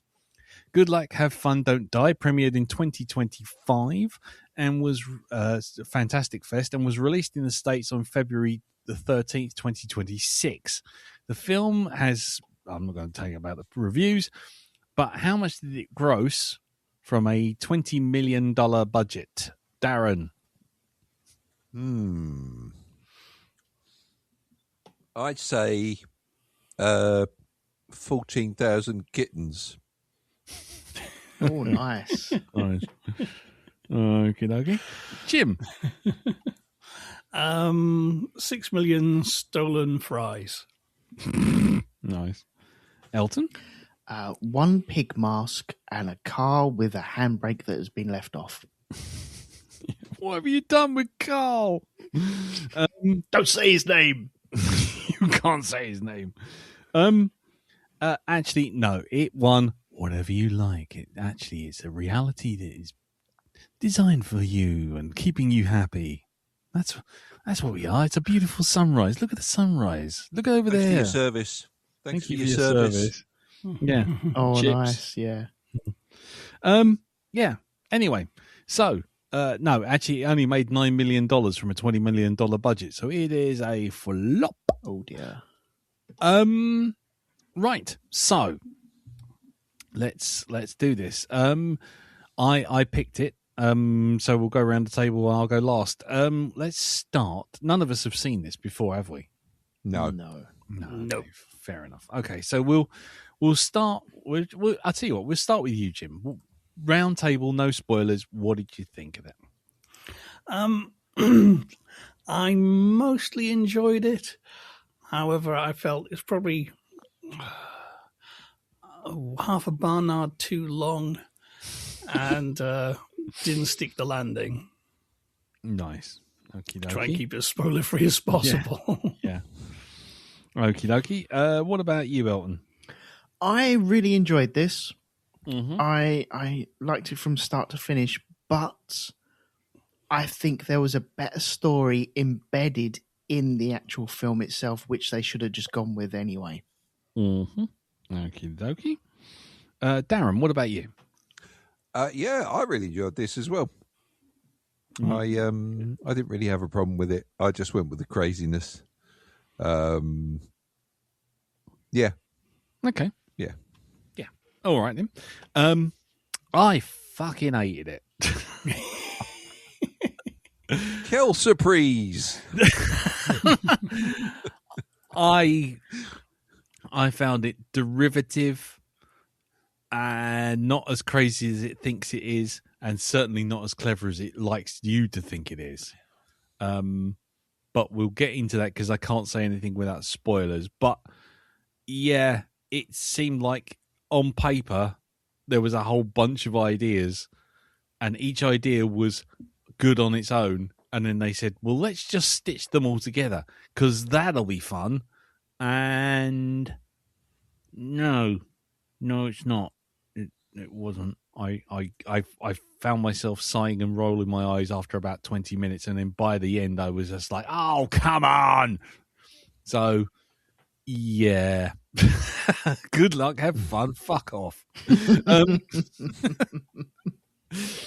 that his previous working title? Good luck, have fun, fuck off. Yeah. Oh dear, never mind, fuck off. It's his previous title. Right. So, with that in mind, here we go.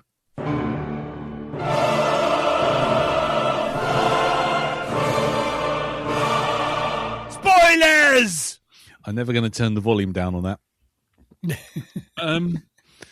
Right, okay, so let's go from positives to negatives. So we'll start with you, Elton. Mm-hmm. You liked it, and so did Darren. So go for it. What did you think of it? I enjoyed it.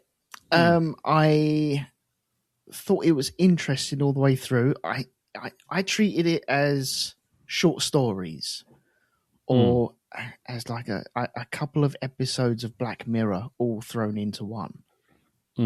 And I quite enjoyed when you do like a flashback type thing, you're kind of compartmentalizing the story itself. And those little sections I quite enjoyed. I thought they were all right. And I think that the way that it was woven together, there's some cheesy bits, and I was like, oh, I don't like the teenagers being zombie type things. It's like, I don't know if I like that. I'm not too sure of that. But there are other stories, and there was one story right in the middle, or maybe not even the middle, more towards the beginning, where I was really interested in it. And it was the school shooting story. Yeah. Where you have kids, and the film is analysing that and the way that the public respond to that, and how it's treated in the media. And in this, they have a moment where one of the mums, I forget the name of the mum, and Susan, she's talking to a mum and dad that have lost a kid. And it turns out they've lost like 3 kids, and then they went doolally with like the third one, because it's like, oh, fuck it, why not? We're probably going to lose this one anyway in another school shooting. Yeah. We made him a little bit racist. Yeah, that there is a really interesting concept. I found that fascinating, and I wish the film was just about that. Yeah, it was passable. I quite like it. I didn't really see the twist towards the end, because I think it is a rug pull type thing. It didn't feel connected, or it didn't feel deserved either. But once you work out, you're like, oh, you're doing that, are you? Okay, fine. All right. Well, of course you are. Why wouldn't you? But I just wish that they'd gone for the school shooting story, I wish that was just a story where you have kids being killed and then replaced with AI kids, and they're all slightly different, all slightly bit wonky, and the satire on that was oozing all over the place. I thought it was brilliant. Okay, that's cool. So moving slightly down the tree a little bit on the positive scale, Darren, what about you, mate? Yeah, I really liked it. I liked the fact that you had these little mini stories in there as well, explaining sort of like, what the person is going to bring to the table on this one. So it's like, the couple there with the zap guns and stuff like this. Yeah. So I did like those. I thought that was a nice little touch in them. After a while, I just went with it. I must admit, when we are in a spoiler zone now, aren't we? Yes, We are, aren't we? Yeah. When there was a jingle and everything. There was. When it was like the big half cat, half horse thing showed up with its massive horse cock. Glitter. It's just like, they're in the simulation, aren't they? That's what this is. But we're in a big video game. We're going to find out, and it's like, so it's not that. So okay, fair enough.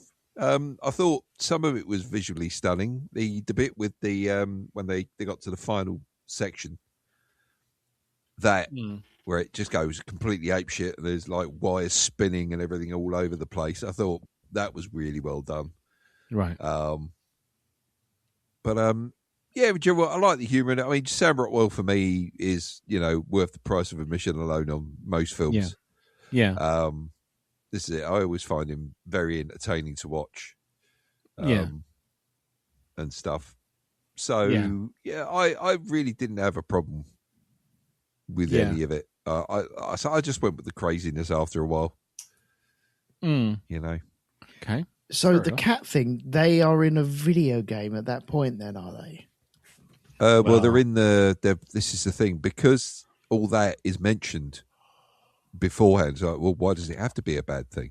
Why can it be centaurs coming to rescue us, or kittens that shoot glitter? So it's like, that was a real sort of Ghostbusters Stay Puft Marshmallow Man type thing, because you got Sam Rockwell. Don't say too much. And when it does turn, he goes, nice lazy prompting, guys. Yeah.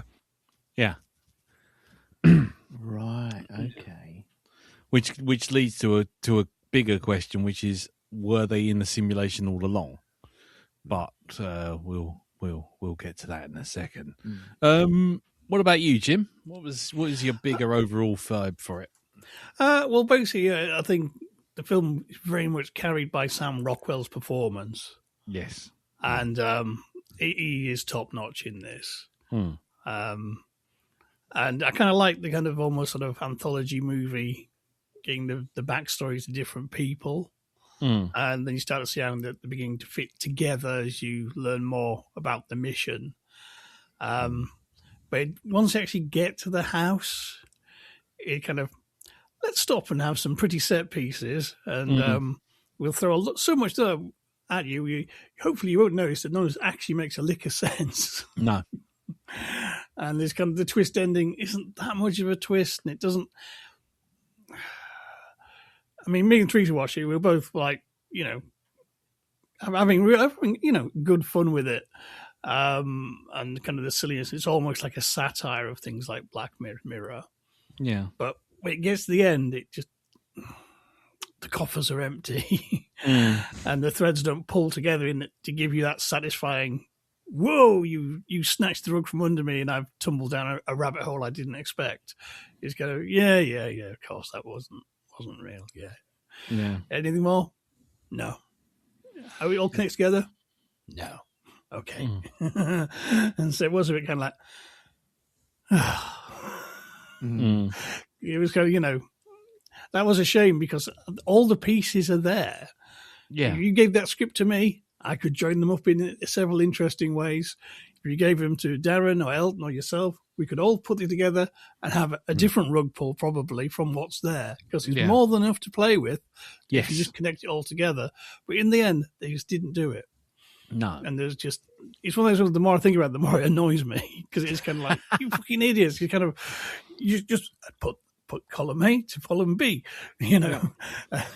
fold back tab A, glue to tab C. You fucking had it all there to do a really good rug pull, but no. Yeah. You might as well, she woke up and it was all a dream. It was that kind of really just lazy shit, guys. And that's why it did badly at the box office, because when people came out and said, well, it's good, but the end's fucking rubbish. And people are, I'll wait till it comes in streaming. Yeah. Yeah. Yeah, I kind of agree with that. I mean, for me, I think the problem, I think, is it's got too many ideas which are too derivative, and I mean, I literally at one point I was checking them off on a list as they were appearing. So everything from her to World's End to Akira to 12 Monkeys. 12 Monkeys, exactly. The Terminator, you name it. You throw a science fiction film of the last 20 years and you will hit a reference. Every single piece of like graffiti on the walls was some kind of in-joke reference, from A Cake's a Lie to No Future But the Future What We Make and all this kind of thing. Every single thing. And the problem was, it irritated me because all it did was try to show how clever it was being, and it wasn't as clever as it thought it was. It was like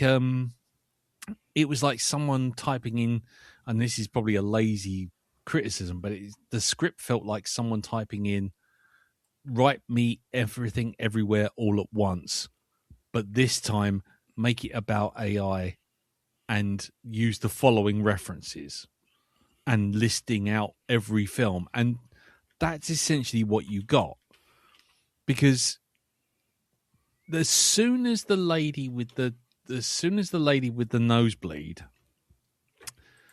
turned up, yeah, and they said about having a baby, and then in her story, and then as soon as they did that and made her allergic to Wi-Fi and all this kind of business, and every time she stood up and started talking, Sam Rockwell said, "No, you sit down." I turned to Carol and I went, "That's his mum." Literally within 5 minutes. And it was like, and we just waited. And then when they refused to show her face through the flashback of his scene, it was just like, it was like, yeah, okay, fine. We know where we are there. And similarly, everything was a Chekhov's gun. Everything. In case of the lightning fucking EMP guns, quite literally a Chekhov's gun. And the problem was, I just kept sitting there going, the scene, the flashback with the mum and the school shooting, I agree, was a good idea, but was it fucking Black Mirror's Memories of You with Haley Atwell and Domhnall Gleeson, that geezer from Star Wars Episode 1, Episode 2, that we'd already seen it. We've already seen it, and we've seen it done better. And the problem, because have you seen Memories of You, the Black Mirror episode? No, there's only 1 or 2 episodes I have seen of Black Mirror. Well, the beauty, just to give it to you on, in plain, without going into it too deeply, her boyfriend dies, and then this company says that they can clone him and bring him back, and then and all they need is like some DNA and access to all of his social media. And essentially, how he is in social media is used to rebuild his personality. Right. So instead of having like the clumsy, I'll just say he likes sports tap, what you've got how you portray yourself on Twitter and Facebook and everywhere else is used to build up your personality for your replacement. Right. Okay. So you come back slightly the same, but also slightly different, because you come across as your online persona instead of your real persona. Yeah. Exactly. And so to me, that's a much cleverer idea. Whereas this thing, it was like, we've brought this guy back, and we've given, and yet somehow magically some bloke just comes out of nowhere and says, "Oh, by the way, take this box. It's really your boy. And he's going to be rebuilt from these files." And I thought, oh, right, cool. So we're going to have Memories of You, and it's can I just interject for a second? Go. Where the cloning thing is concerned, personally, I don't think that was the main point of this. I think it's the facts. I think it was a comment on the fact that school shootings happen so often that it's almost treated like we're not going to deal with the problem the way we should do. We're going to deal with it this way. Not actually banning guns or anything like that. We're gonna take it in a totally unnecessary direction. Yeah. We're just I get that. Accept that, and it's the fact that it's taken. There is so much of it that people just treat it as normalcy. Yeah, not exactly. But my point is that, and going to Elton's point, is that to me, that is a plot, beginning, middle, end, that could sustain a story on its own. Yeah, that's the full story I wanted, really. Yeah, and the problem with Good Luck, Have Fun, Don't Die, is it feels like an old man shouting at clouds. I mean, it literally was missing. All it was missing was someone coming out going, "Oh, you can't say jokes like that nowadays," or something like that, because it was kind of throwing hands in every direction it possibly could. It's like school shootings. Okay, fine, we got some of that. Memes, giant cats. Oh, everyone, the whole internet is obsessed with cats. And then it's like, oh, bodies. Bodies can be cloned. We don't like that. And it's like kids are sitting on their computers and they're going to create this thing that's going to destroy the world. And my problem is it was so unfocused that all it did was just sit there kind of just firing ideas at you and thinking that disjointed and messy equals crazy. And I honestly felt like I was going to call up fucking Watchdog and go, sorry, I've been missold a bill of goods, because the trailer shows you a crazy fucking movie. This movie was crazy, but at a really slow pace, to the point where, the very end, the kid's on the pile of, on the Akira pile of pipes. Mm-hmm.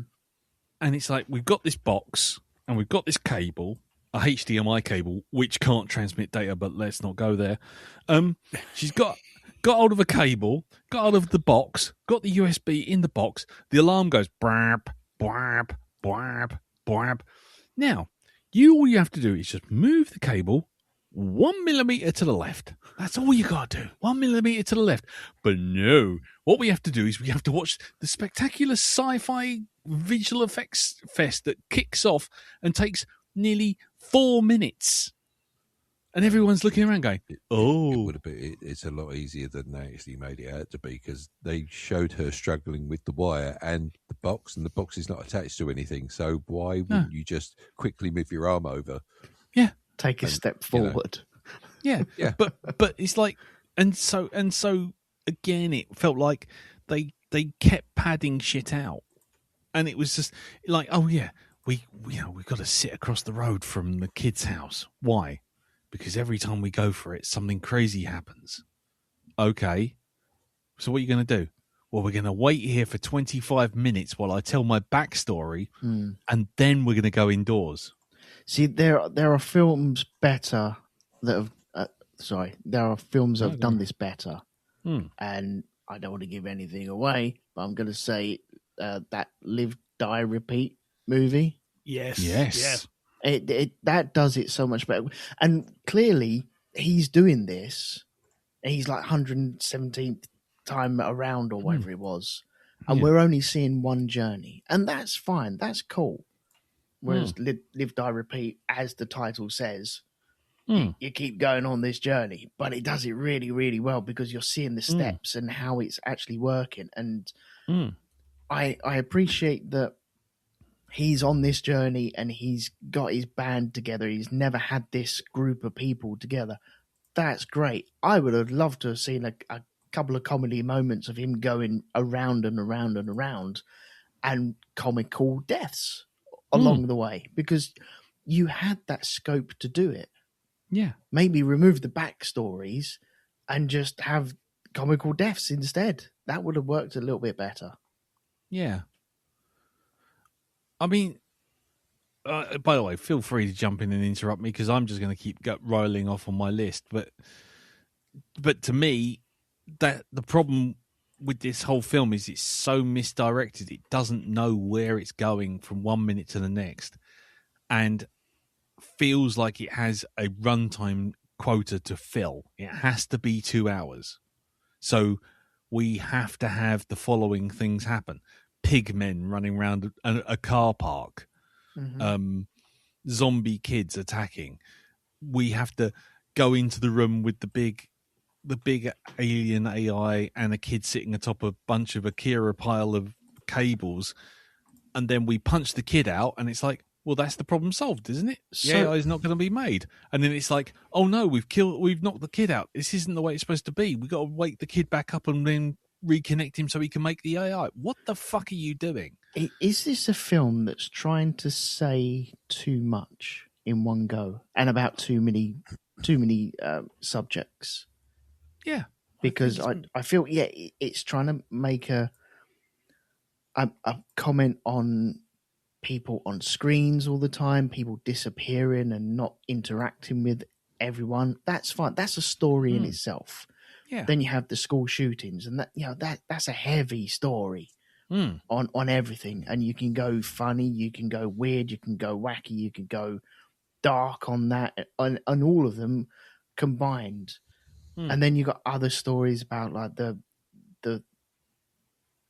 girl that went with the guy and got pregnant, and then lost him to the computers, and society breaking down because of this. And it's trying to say too much, I think. Yeah. I mean, The Matrix did one story, Black Mirror did another, World's End did another. I mean, it's just pick a fucking lane and go for it. You know what might have been a really good idea for this film? Go for it. Is forget the adventuring, right? To go off and do this mission. Why not just have it set solely in that diner? And have it, is this man mad? Is he telling the truth? And have it, and then get to see the stories of the people that are involved as well. You could do that if you wanted to, but just make it a character piece. Yeah. They did that in, what was that? Sandman, where there was one episode just set in a diner, and that was brilliant. Yes. Yeah, when no one can sleep. Yeah. I thought, that's exactly it. It just was so scattershot. I mean, go someone else take over, because otherwise he's going to be just going, yeah, but fucking hell. Go on, Jim. I think you can be scattershot, but you've got to pull it together at the end. And because it doesn't, you're just left with kind of pieces, and that's sort of disappointing. Yeah. Because it is a fun ride and there's lots of fun things, but you do need to, at some point, you've got to focus it. Yeah. And so they had enough threads there to really do something very, something interesting. But it just, they just hadn't thought through beyond the superficial, unfortunately. Yeah. And it's kind of the kind of film this is, and the kind of people this film will appear to. We have been around that block. We need a little bit more. Yeah. Because otherwise you just, you feel you took us on a ride and then just, yep, we've got the big attraction and it's the gift shop. Yeah. What? Yeah. I've missed the main exhibit somewhere here. And it's also kind of like, there's so many references in there just thrown in for no reason, like the strange toys that clearly riffing off Toy Story. Yeah. Yeah. And it's kind of, all right, is that meant to be symbolic? Are we going to get some meat on those bones? No, we're not. They were there because they look cool. Yeah. I mean, I know it is trying to be funny, and it's kind of, I got the impression he wanted to be like kind of Bill and Ted versus Black Mirror. Yeah. And he was going for that kind of rip-roaring, right, we know this stuff, we're going to have fun with this, and sort of kind of send it up. But it never quite pulled that into focus. Yeah. And instead you get a film that's kind of, well, when it all stops at the end for the set piece, it's kind of, this is all cool, but I was actually quite interested in the story. I was intrigued about how are you going to pull this all together? But you're not, are you? You just give me fireworks. And it's kind of, I'm sorry, just don't hand me a sparkler and fuck off. Yeah. But I mean, yeah, it's like, here you go. Here's one of those candles that never goes out. Have fun. Yeah. It's like, oh, cheers. Yeah, thanks for that. I mean, I don't know. can I ask, when people say anarchic, yeah, because that's a phrase that gets used a lot, and that was a phrase I used when I posted the original trailer up on the Facebook group. It's like it looks like absolute chaos, but the film is anything but, because it's like taking 2.5 hours to plot to a conclusion that he could have reached in an hour and a half. And it's quite linear, really, isn't it? yeah. I wasn't expecting kind of the mission for them just to go through a few alleyways to go to a small house. Yeah, exactly. And I thought, okay, I was willing to go with that though because it was interesting. But it's kind of when they have the cat turn up, the kit tour. Yeah, I kind of you really blew your load then, because now I know that this can't be real. Yes. But you've not really given me anything kind of. There's no stakes to this not being real. Yeah. You showed your hand too early, and basically everything out of this is all going to be video game nonsense. It's kind of now that's a shame because you could in the hands of a. I want to play Gore Verbinski. I don't think the direction's terrible. I think it's the screenwriting that's the problem here. Yeah. But in a better script writer, that could have been a big rug pull when you realise that they're already in the simulation. Yeah. And you know what I mean? You sort of knock back the fourth wall to reveal a fifth wall. Yeah. That could really work well. But they play that hand too early, because I thought it was good because, they're using the cops. They've got, the guys in the pig masks who are hired thugs. It's all very real. It's all like a very real world threat. Yeah. Of like this, a counterfaction who's trying to ensure the bad future comes forward, and they're using the real world things at their disposal. Yeah. And that's kind of interesting, how this sci-fi battle played out, but it's done with ordinary people as unwitting pawns, to fight for the future, a future they don't know exists. Yeah. And that's another really interesting idea, I think. But it is sort of squandered once they can't resist bringing on a cat centaur. See, when the cat turned up, I just took it as it being there, not that it meant that they were inside a simulation or a video game or anything like that, or someone was wearing some goggles and playing it. I just went along with it. Yeah. Because I think you'd had like the guys with the pig masks and the zombie kids, and I just thought it was part of that world. I don't know why. It just fitted with me, but I didn't really take much notice of it until I think when you said, Darren, about it actually being in the video or in a video game or part of the simulation or whatever it was. I was like, oh, so that was it's just a bit. You see, we just drop. Yeah, you see him as he was young, and he picks up the headset. And I mean, how many times have we seen that in any, like a Twilight Zone or something, where they've picked up something like that? Looked at it, it's got very close to them wearing it. All of a sudden, crazy things start happening. And it did with this. The moment he picked it up and he started staring at it, suddenly the drone appeared. And that's when his life got more exciting, Yeah.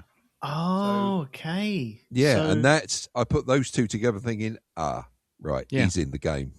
Yeah. So he is in the game, and from that moment when he picked it up, that was it. He was just locked in. That's what I thought. Yeah.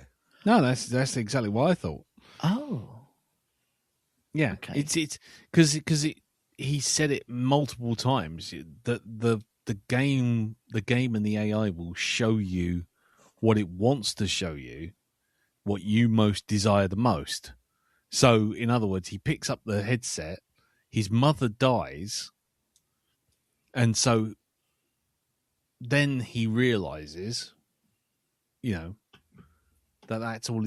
Now from that point on, he's in the game. so What's he doing? He's changing time to try and get his mother back and enjoy a sunset. So what are we saying? Are we saying the whole movie is just him watching he's experiencing a video game with the goggles on.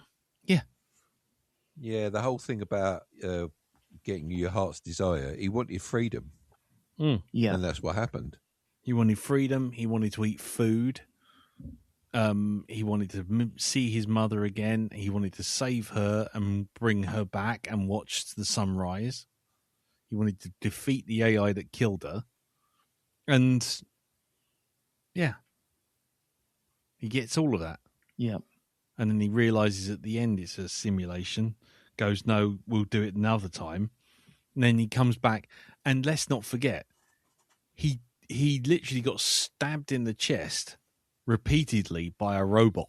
yeah. And then before he dies, he zips back in time to the point where he goes back into the diner and goes to his mother and says, okay, we're going to solve this problem with your bloody hanky. Yeah, starts the game again. Yeah, he isn't. What's happened to his stab wound in his chest? Scum saves. What happened to the stab wound in his chest? He's gone. Again, it's, this is a link to the Matrix. Yeah. Like Revolutions Yeah, and that. Zion isn't real. It's a matrix within the matrix to make you feel like you're free. Oh, that's changed it a little bit. I wish they'd just done the school shooting story now. Oh, sorry, we ruined it for you. Well, I hadn't thought about that, But yeah, clearly that was like seeded there, but they never really pulled the threads together definitively for it. Yeah, They could have just kind of sort of fudged it, and at the end I was going, well, are we watching his game or is it his mother's game? But his mother's allergic to Wi-Fi for some reason. So why have we gone to her point of view for the end? Oh no, then he's back again. Okay, right. Oh fucking hell, this is a mess. Get your ducks in a row, damn it. right. yeah. And while he's in the diner, he goes round to each one of them and he goes, "Not you, not you, not you. Put your fucking hand down, Gerald. You got a bum knee. You got to deal with it." And then he sits next to that woman and he says, "We've got some sexual tension, but I know for a fact that you'll betray me. So I'm not picking you this time." Okay. And then, go on. Sorry, go on. And then because he does that, you then get the perfectly created betrayer in the shape of the mum with the AI in her earpiece. Yep. So you get a brand new one. The AI's picked another version of the betrayal in the game, but it's a different character. Also, you notice his mum is just dressed very much like Alice in Wonderland. I know she's a princess, but it's the way the dress looks to me. I just thought Alice in Wonderland. Yeah, I did. Yeah, and I thought that'd be significant, but it wasn't. No. We do have the Cheshire Cat, sort of, I suppose. Yeah. and There's and another they, one of these things Cheshire is kind of Cat was not never focused packing like that properly. one was. Oh, thank Christ for that, though.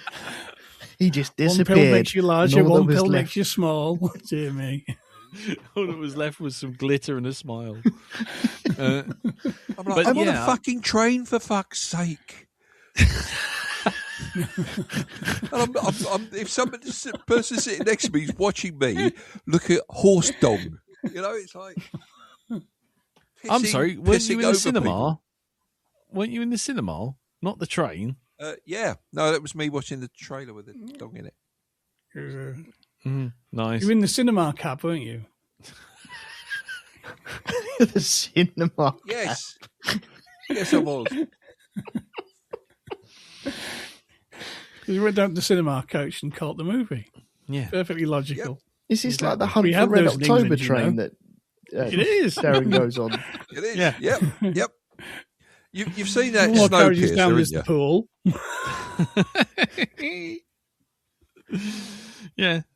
Seen Snowpiercer, Carriage 47, IMAX Cinema. Okay, I have a In train question life. then. Now Go for it. that the actual film has been revealed to me, is the diner a video game lobby where everyone else has had their game and they've met in the lobby of the diner? Yeah, kind of. Yeah. Because the thing is, he even mentions it that he's been in this diner 117 times and he never knew about the trap door in the floor that gets them out. And he never knew about he never manages to escape without at least someone dying either at the back and then we go to the front, or the front and we go to the back. It's an iterative process, like playing a video game. He's played it, lost all his team the first time, played it a different way, lost all his team but another one. And now this time goes to another team, and that person gives him a tip that they got from somewhere online. But what I'm saying is it's a lobby that everyone comes to. So you had the 2 school teachers and they play their video game to get to that lobby. It's not even a lobby, is it? It's choose your team. Yeah. It's a choosing non-player characters to join your team. This is it. Yeah. It's because the thing is, each one of them has a perfectly crafted story which makes them useful within the story. So, like the 2 teachers, they may be absolutely rubbish. However, they have these 2 guns. Their special power is, EMP guns. And then you've got the other one, which is, Bob the Builder? what's it? Yeah, the Scoutmaster. He is the lure. His power is he has a pistol down his back of his trousers. Then you've got, so and so? He's got an Uber driver. Use Uber crash. Each of them has one skill that they perform that makes the story progress. And then once they've done that, they're out each time. And then there's always a betrayer, because he said that this person betrayed me. This person's betrayed me. Susan put the phone down. Dolores, wasn't it? Dolores put the phone down. So, she's the first betrayer. And then the second one was the lady who he's eating her chips. And then now we've got another one, which is the one with the AI in her earpiece. Right. Yeah. Each time it's just a game. It's just different. Picking your team, like a role-playing game where you sort of like you start with your team and you pick your team before you go on your mission. Right. I'm heading straight to IMDb and lowering my rating on this film. Something else a little bit darker. Go on, him. I thought when I can't remember, but his mum, when she was dealing with a boyfriend who was slowly getting into this,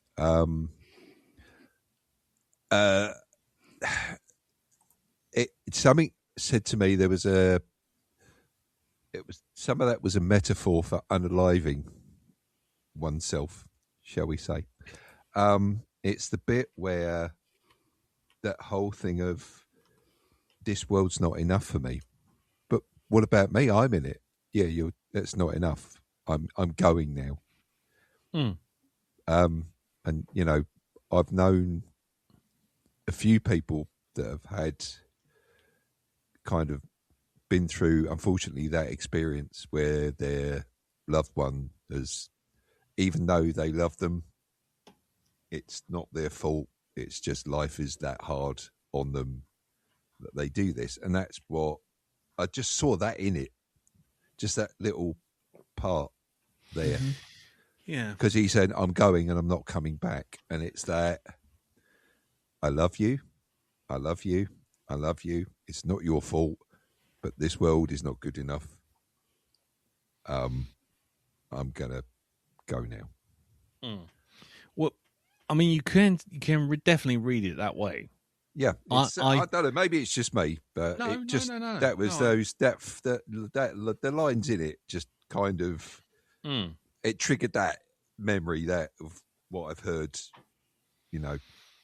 Yeah, in the past. And I'm not saying you're wrong, but I would also like to remind you that we both had a friend who had a birthday party in EverQuest and rejected coming round using my house as a birthday venue for an actual physical birthday in the real world, and decided instead of doing that, they would have, quote unquote, party in East Commons. Yes. Yeah. And to me, Yes. based upon the way it portrayed everything else in a very, how can I say it? I don't want to say boomer because I know I'm dangerously close to that age. But the thing is, in a very old man shouts at cloud kind of way, it was picking up on certain things and portraying them in the bluntest possible terms. So, cat memes. We have a big cat. You know, people were always looking at their screens. So we have zombies with, you know, cell phones. Okay, fine. You know, I know people who use subtext and they're cowards. But, you know, and then, you know, school shootings. So we get to the point where school shootings are so common that we just clone our kids. Yeah. Virtual reality. Well, everyone's going to be in virtual reality. We're never going to come out of that. Everyone's going to want to be in there and have cyber sex with their AI partners and all this kind of stuff. And sure enough, that's where he wants to go.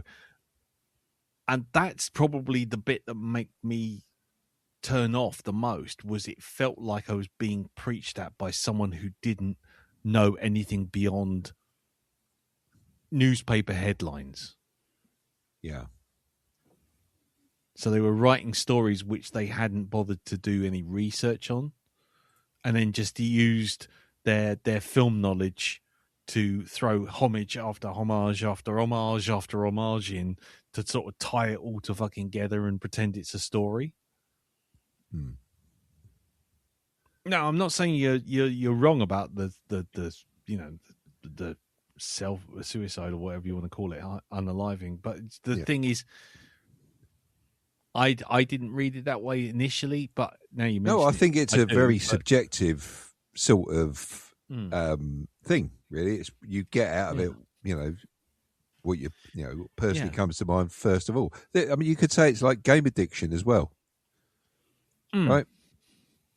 Not not going to bed and stuff like that, and bit like doing a podcast at like 10 to midnight.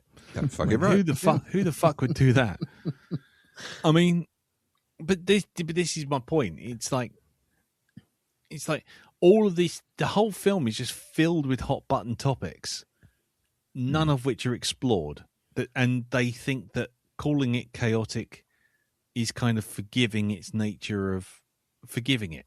It's like you know, sort of saying.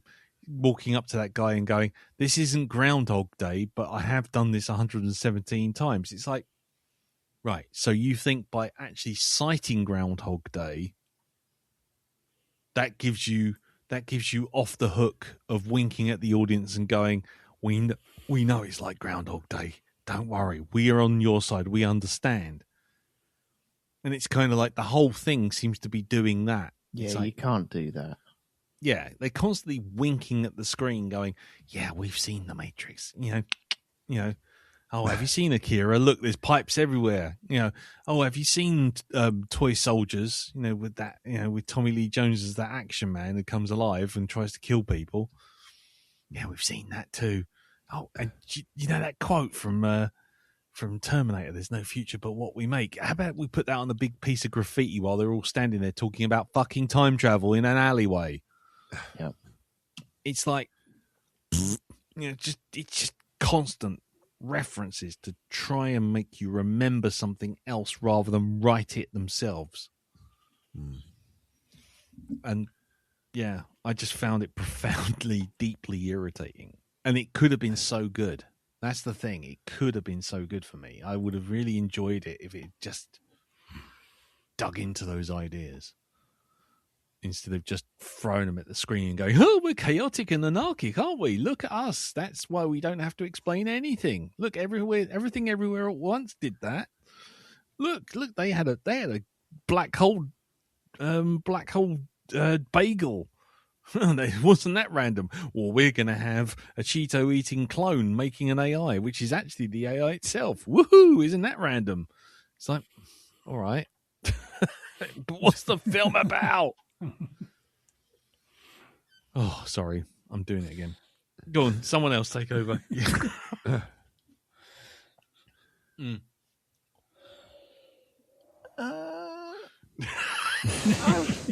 I'm kind of tapped out on this one there. You sure? Yeah, because Hmm. what I enjoyed. Hmm. What did I enjoy? I'm trying to think now. Now that rug has been pulled from underneath me, and it's all. Why didn't I see that? I don't know why I didn't see that. It's not a game out, and you can watch the film and enjoy it for what it is. I mean, Darren's like that War Machine thing with Alan Richardson. Yeah. I saw the poster for that, and I went, oh, so they managed to extract the asset for war walkers from Helldivers, and Yeah, but it's put it into a plot for Predator. It's once you go behind the curtain. That's all it is. It's it's all fun up until you're actually told how it's made and how it's built, and you're like, oh, okay, and then it takes the shine off of it a little bit. Yeah, that's probably a me problem rather than anyone else's. No, problem. I always have that thing of I always want to know how it's made, how it's built, how these things work.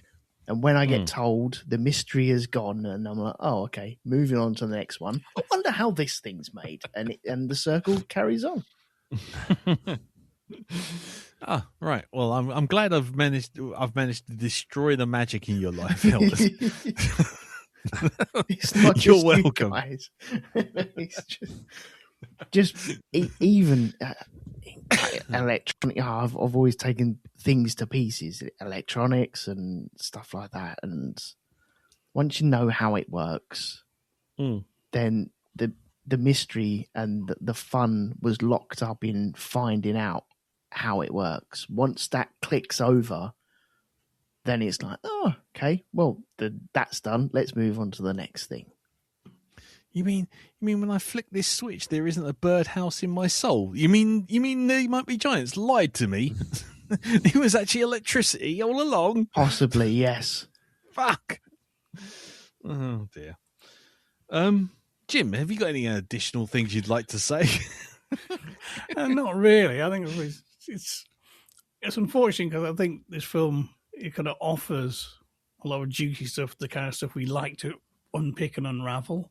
But it is, as you say, it's just the headlines, and there's no. And when you read the story, it's that chunk of Latin copy text paste. You know the one that. Yep. The classic, boilerplate filler for any text on a website template. Yeah, lips and that's what it feels like. It's such a shame because this could have been really, really something. Yeah, but I think it was. I really did enjoy the film until it hits that to get into that house. Yeah, and then it's kind of but you know what I mean. I was having fun with it up until that point, but you can't just make film like you're cooking pasta and sort of chuck some at the wall and go, is it done? That isn't how screenwriting works. I know these days screenwriting suffers from overly joining the dots. It's a curse of writers coming out of fucking film school. Yeah. And to the point where you can set your clock by the plot in a movie. Okay, there we are. Chekhov's going, blah, blah, blah. I'll come back in Act 2, then Act 3.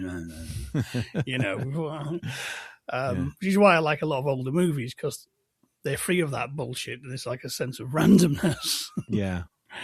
But with this, you didn't even pull the plot twist together. F boy, see me. Yeah. You know what I mean? This is the kind of thing that annoys me with Hollywood. This sort of shit should be fucking picked up on, and before someone's pressed play on the camera. Yeah. Someone should look at it and go, look, this doesn't have a proper end. Go back, join those fucking flapping threads, because it's giving me whiplash. Yeah.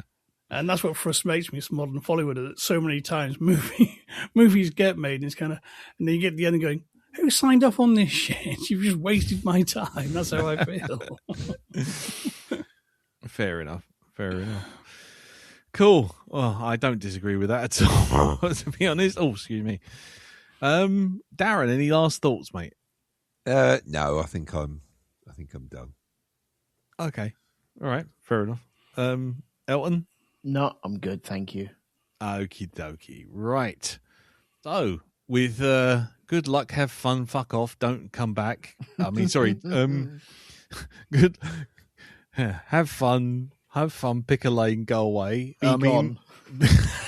With that out the way, it's time for next week's film.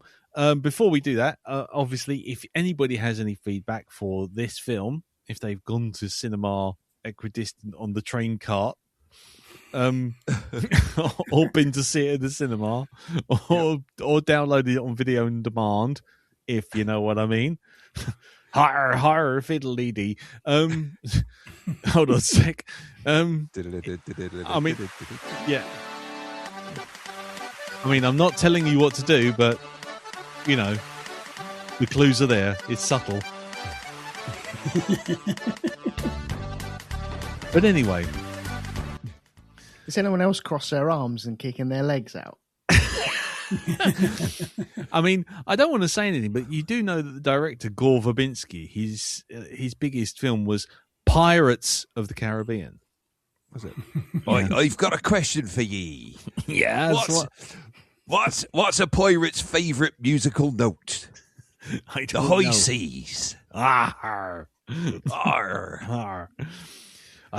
I've got a hook on my hand to scratch me arse. Anyway. What do you think of that, Mr. Parrot? Anyway, if you have seen it, go over to the usual channels. Go over to facebook.com/group/the Black Dog Podcast. Leave a comment there, or send us an email into feedback@blackdogpodcast.com. Right, Elton. Mm-hmm. It is my go, isn't it? It is your go. Do you want to tell people what they narrowly missed, or should we just get on with it? I think they can work it out. I think they can work it out. Maybe it probably wouldn't be a good choice. I don't know. Maybe in the future, when everyone's dead, then maybe we'll do it then. Yeah. Right after. Yeah. No, I'm not going to say anything, but yeah, let's. I think that's sooner rather than later, though. That is. Yeah. Come on, McDonald's, do your magic work. Yeah.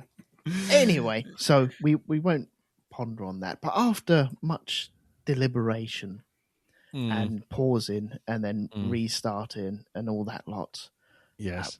we have decided to do. I've chosen to do a movie that I saw as a young whippersnapper, and there was a moment in this movie that terrified the living bejesus out of me. Oh, right. Okay. Yes. Well, I would like you to try and guess what it is when we come back and review this movie. Okay. I forget which year it's from. It's probably 80s-ish type thing. Mhm. Screw it. It's hopefully going to be a rip-roaring adventure because we are going through time with Biggles. I forget the full title, but it's Biggles. It's Biggles, Adventures in Time. There we go. That's it. Why the hell not? Well, why the hell not? Yes. Okay. Cool. Brilliant. Biggles, Adventures in Time. Darren, have you seen Biggles, Adventures in Time? Unfortunately, I think I have. You have? I think I have, yes. Oh, well, yes, a few weeks ago, actually. Well, I was at Dad's. It was at the, it was on one of the channels that he watches, one of the old filmy channels. Nice. So there Okay. we go. So You said unfortunately there. yeah, I noticed that as well. Okay. Well, keep your powder dry, sir. We'll see how that goes. Jim, what about you, sir? Have you seen this film? I have. I saw this at the cinema back in the day. And I have seen it since. Okay. Are you looking forward to it? I am actually. Yeah. It's an interesting movie. Okay. Yeah. Okay. I guess you have, Elton. You brought it up. but- I've seen it. It's been yonks since I've seen it. I was a whippersnapper when I saw this last. Nice. I Did you don't- enjoy it? Yeah, apart from the bit that terrified me. But yes. Okay. I have never seen this film. Ever. I saw the trailer back in the day. I think, what was it, 1986? I think it was. But I think I was more concerned with a different film in 1986, which started with A and ended in Aliens, which was I a much. thought you meant something else for a minute. No, not Anal Adventures. That wasn't going to say it. That with A ended in Nell. Yeah, it was a rough year for me. No, Yes, it was a film about a young lady who went on a romp in a certain part of America. Yes. Yeah. Well, it was. Well, let's put it this way: 1986 was quite the year. I mean, we had Aliens, we had Star Trek 4, The Voyage Home, The Fly. Yeah, but no, it's not. We had Manhunter. Sorry, Platoon, and then obviously getting a bit more into it. You know, films that we have done. You know, Howard the Duck, Invaders from Mars, Prison Ship Star Slammer. See, this is what I mean. This is what I was arguing about earlier on. What? The films that I've made people watch? Yeah. Yeah, I'm sorry. Yeah. And When the Wind Blows as well. That was also. Oh. And Rawhead Rex. It's all in 1986. What a year. What a year. And Psycho 3, but we won't mention that. We know exactly where we are in the sort of series of movies, what kind of tone we're going for. So I'm interested to see how this is gonna shape up. I really am. I've never seen it before in my entire life, so it's gonna be interesting. Right, so just so everyone knows, Biggles Adventures Through Time is available on Amazon if you rent it. It is also available on YouTube via the channel, was it VidFlix? Hold on a sec, I will double check that. Hold on, Facebook. It is available through Flick Vault channel on YouTube for free. Or you can go on to archive.org and you can also find it for free in there as well. So, Biggles Adventures Through Time, where you'll be saying Watto, Chop Chop, and also, because it's Elton's movie, inadvertently, we've also stumbled on a time travel film. Yeah. So we're right into the theme of this week. The last 3 films have been time travel films. Yeah, they have, haven't they? So there you go. We've practically made a season. We just need one more. Just one more. So Darren, next week, yeah, you're gonna have to pick a time travel film. Oh Christ! All right, no problem. We'll do. Yeah, it's only your choice. Don't worry. It is. Right. Okay. So, right. Well, that's fine. That's fine. I'll find something. Okay, cool. So we'll leave it there. Before we go, let's head over to Pimp's Corner. Jim, what's going on in Hypnagoria Land? Not a right lot of this. I could well imagine, but fair enough. I'm still a bit croaky. There might be an episode this week if my throat clears up, or there might not be. It's as simple as that at the minute. Fair dues. And Elton. I am talking about cars going round in circles really, really fast. It's that season back up again now. Yeah, okie dokie. Who's the young boy English dude went round? He is Italian. He is a boy. He is exactly the same age as my daughter. Oh, right. Which is okay, kind of weird, and has the same name as well. So, yeah, Kimi Antonelli, is it? Yeah, she's not called Antonelli though. Well, no, that'd be a very strange name. Yeah. Well, there you go. See, I'm trying to connect with you on this subject. Thank you. I appreciate your efforts. That's good. It is. So, well, there you go. That's as far as I go. And that's at rogue2media.com. Yes, yeah? It is, yes. Lovely and jubbly. Okay. You won't find me anywhere. I'm barely on social media at the moment for reasons that elude even me. I just can't be fucked at the moment. And yes, that's that. So stay on the Facebook group, leave messages there, or send us emails. Otherwise, we shall see you all next week when we say "Chogs away." What ho, Ginger? Take to the skies and give Fritz a bop on the nose as we go through time with Biggles. Until then, take care, and we'll see you all soon. Stutty bye. Bye-bye. Bye-bye. Chogs away. What? Here it is. My most likable song ever. Coca-Cola, lipstick ring, go dance all night, dance all night. I've got dancing legs. Woo! I've got dancing legs. They won't stop me dancing, no, they won't stop me dancing. Kiss me, kiss me, lipstick ring, oh, that's the way you like it. This is your most likable song ever? Yeah. People will love it.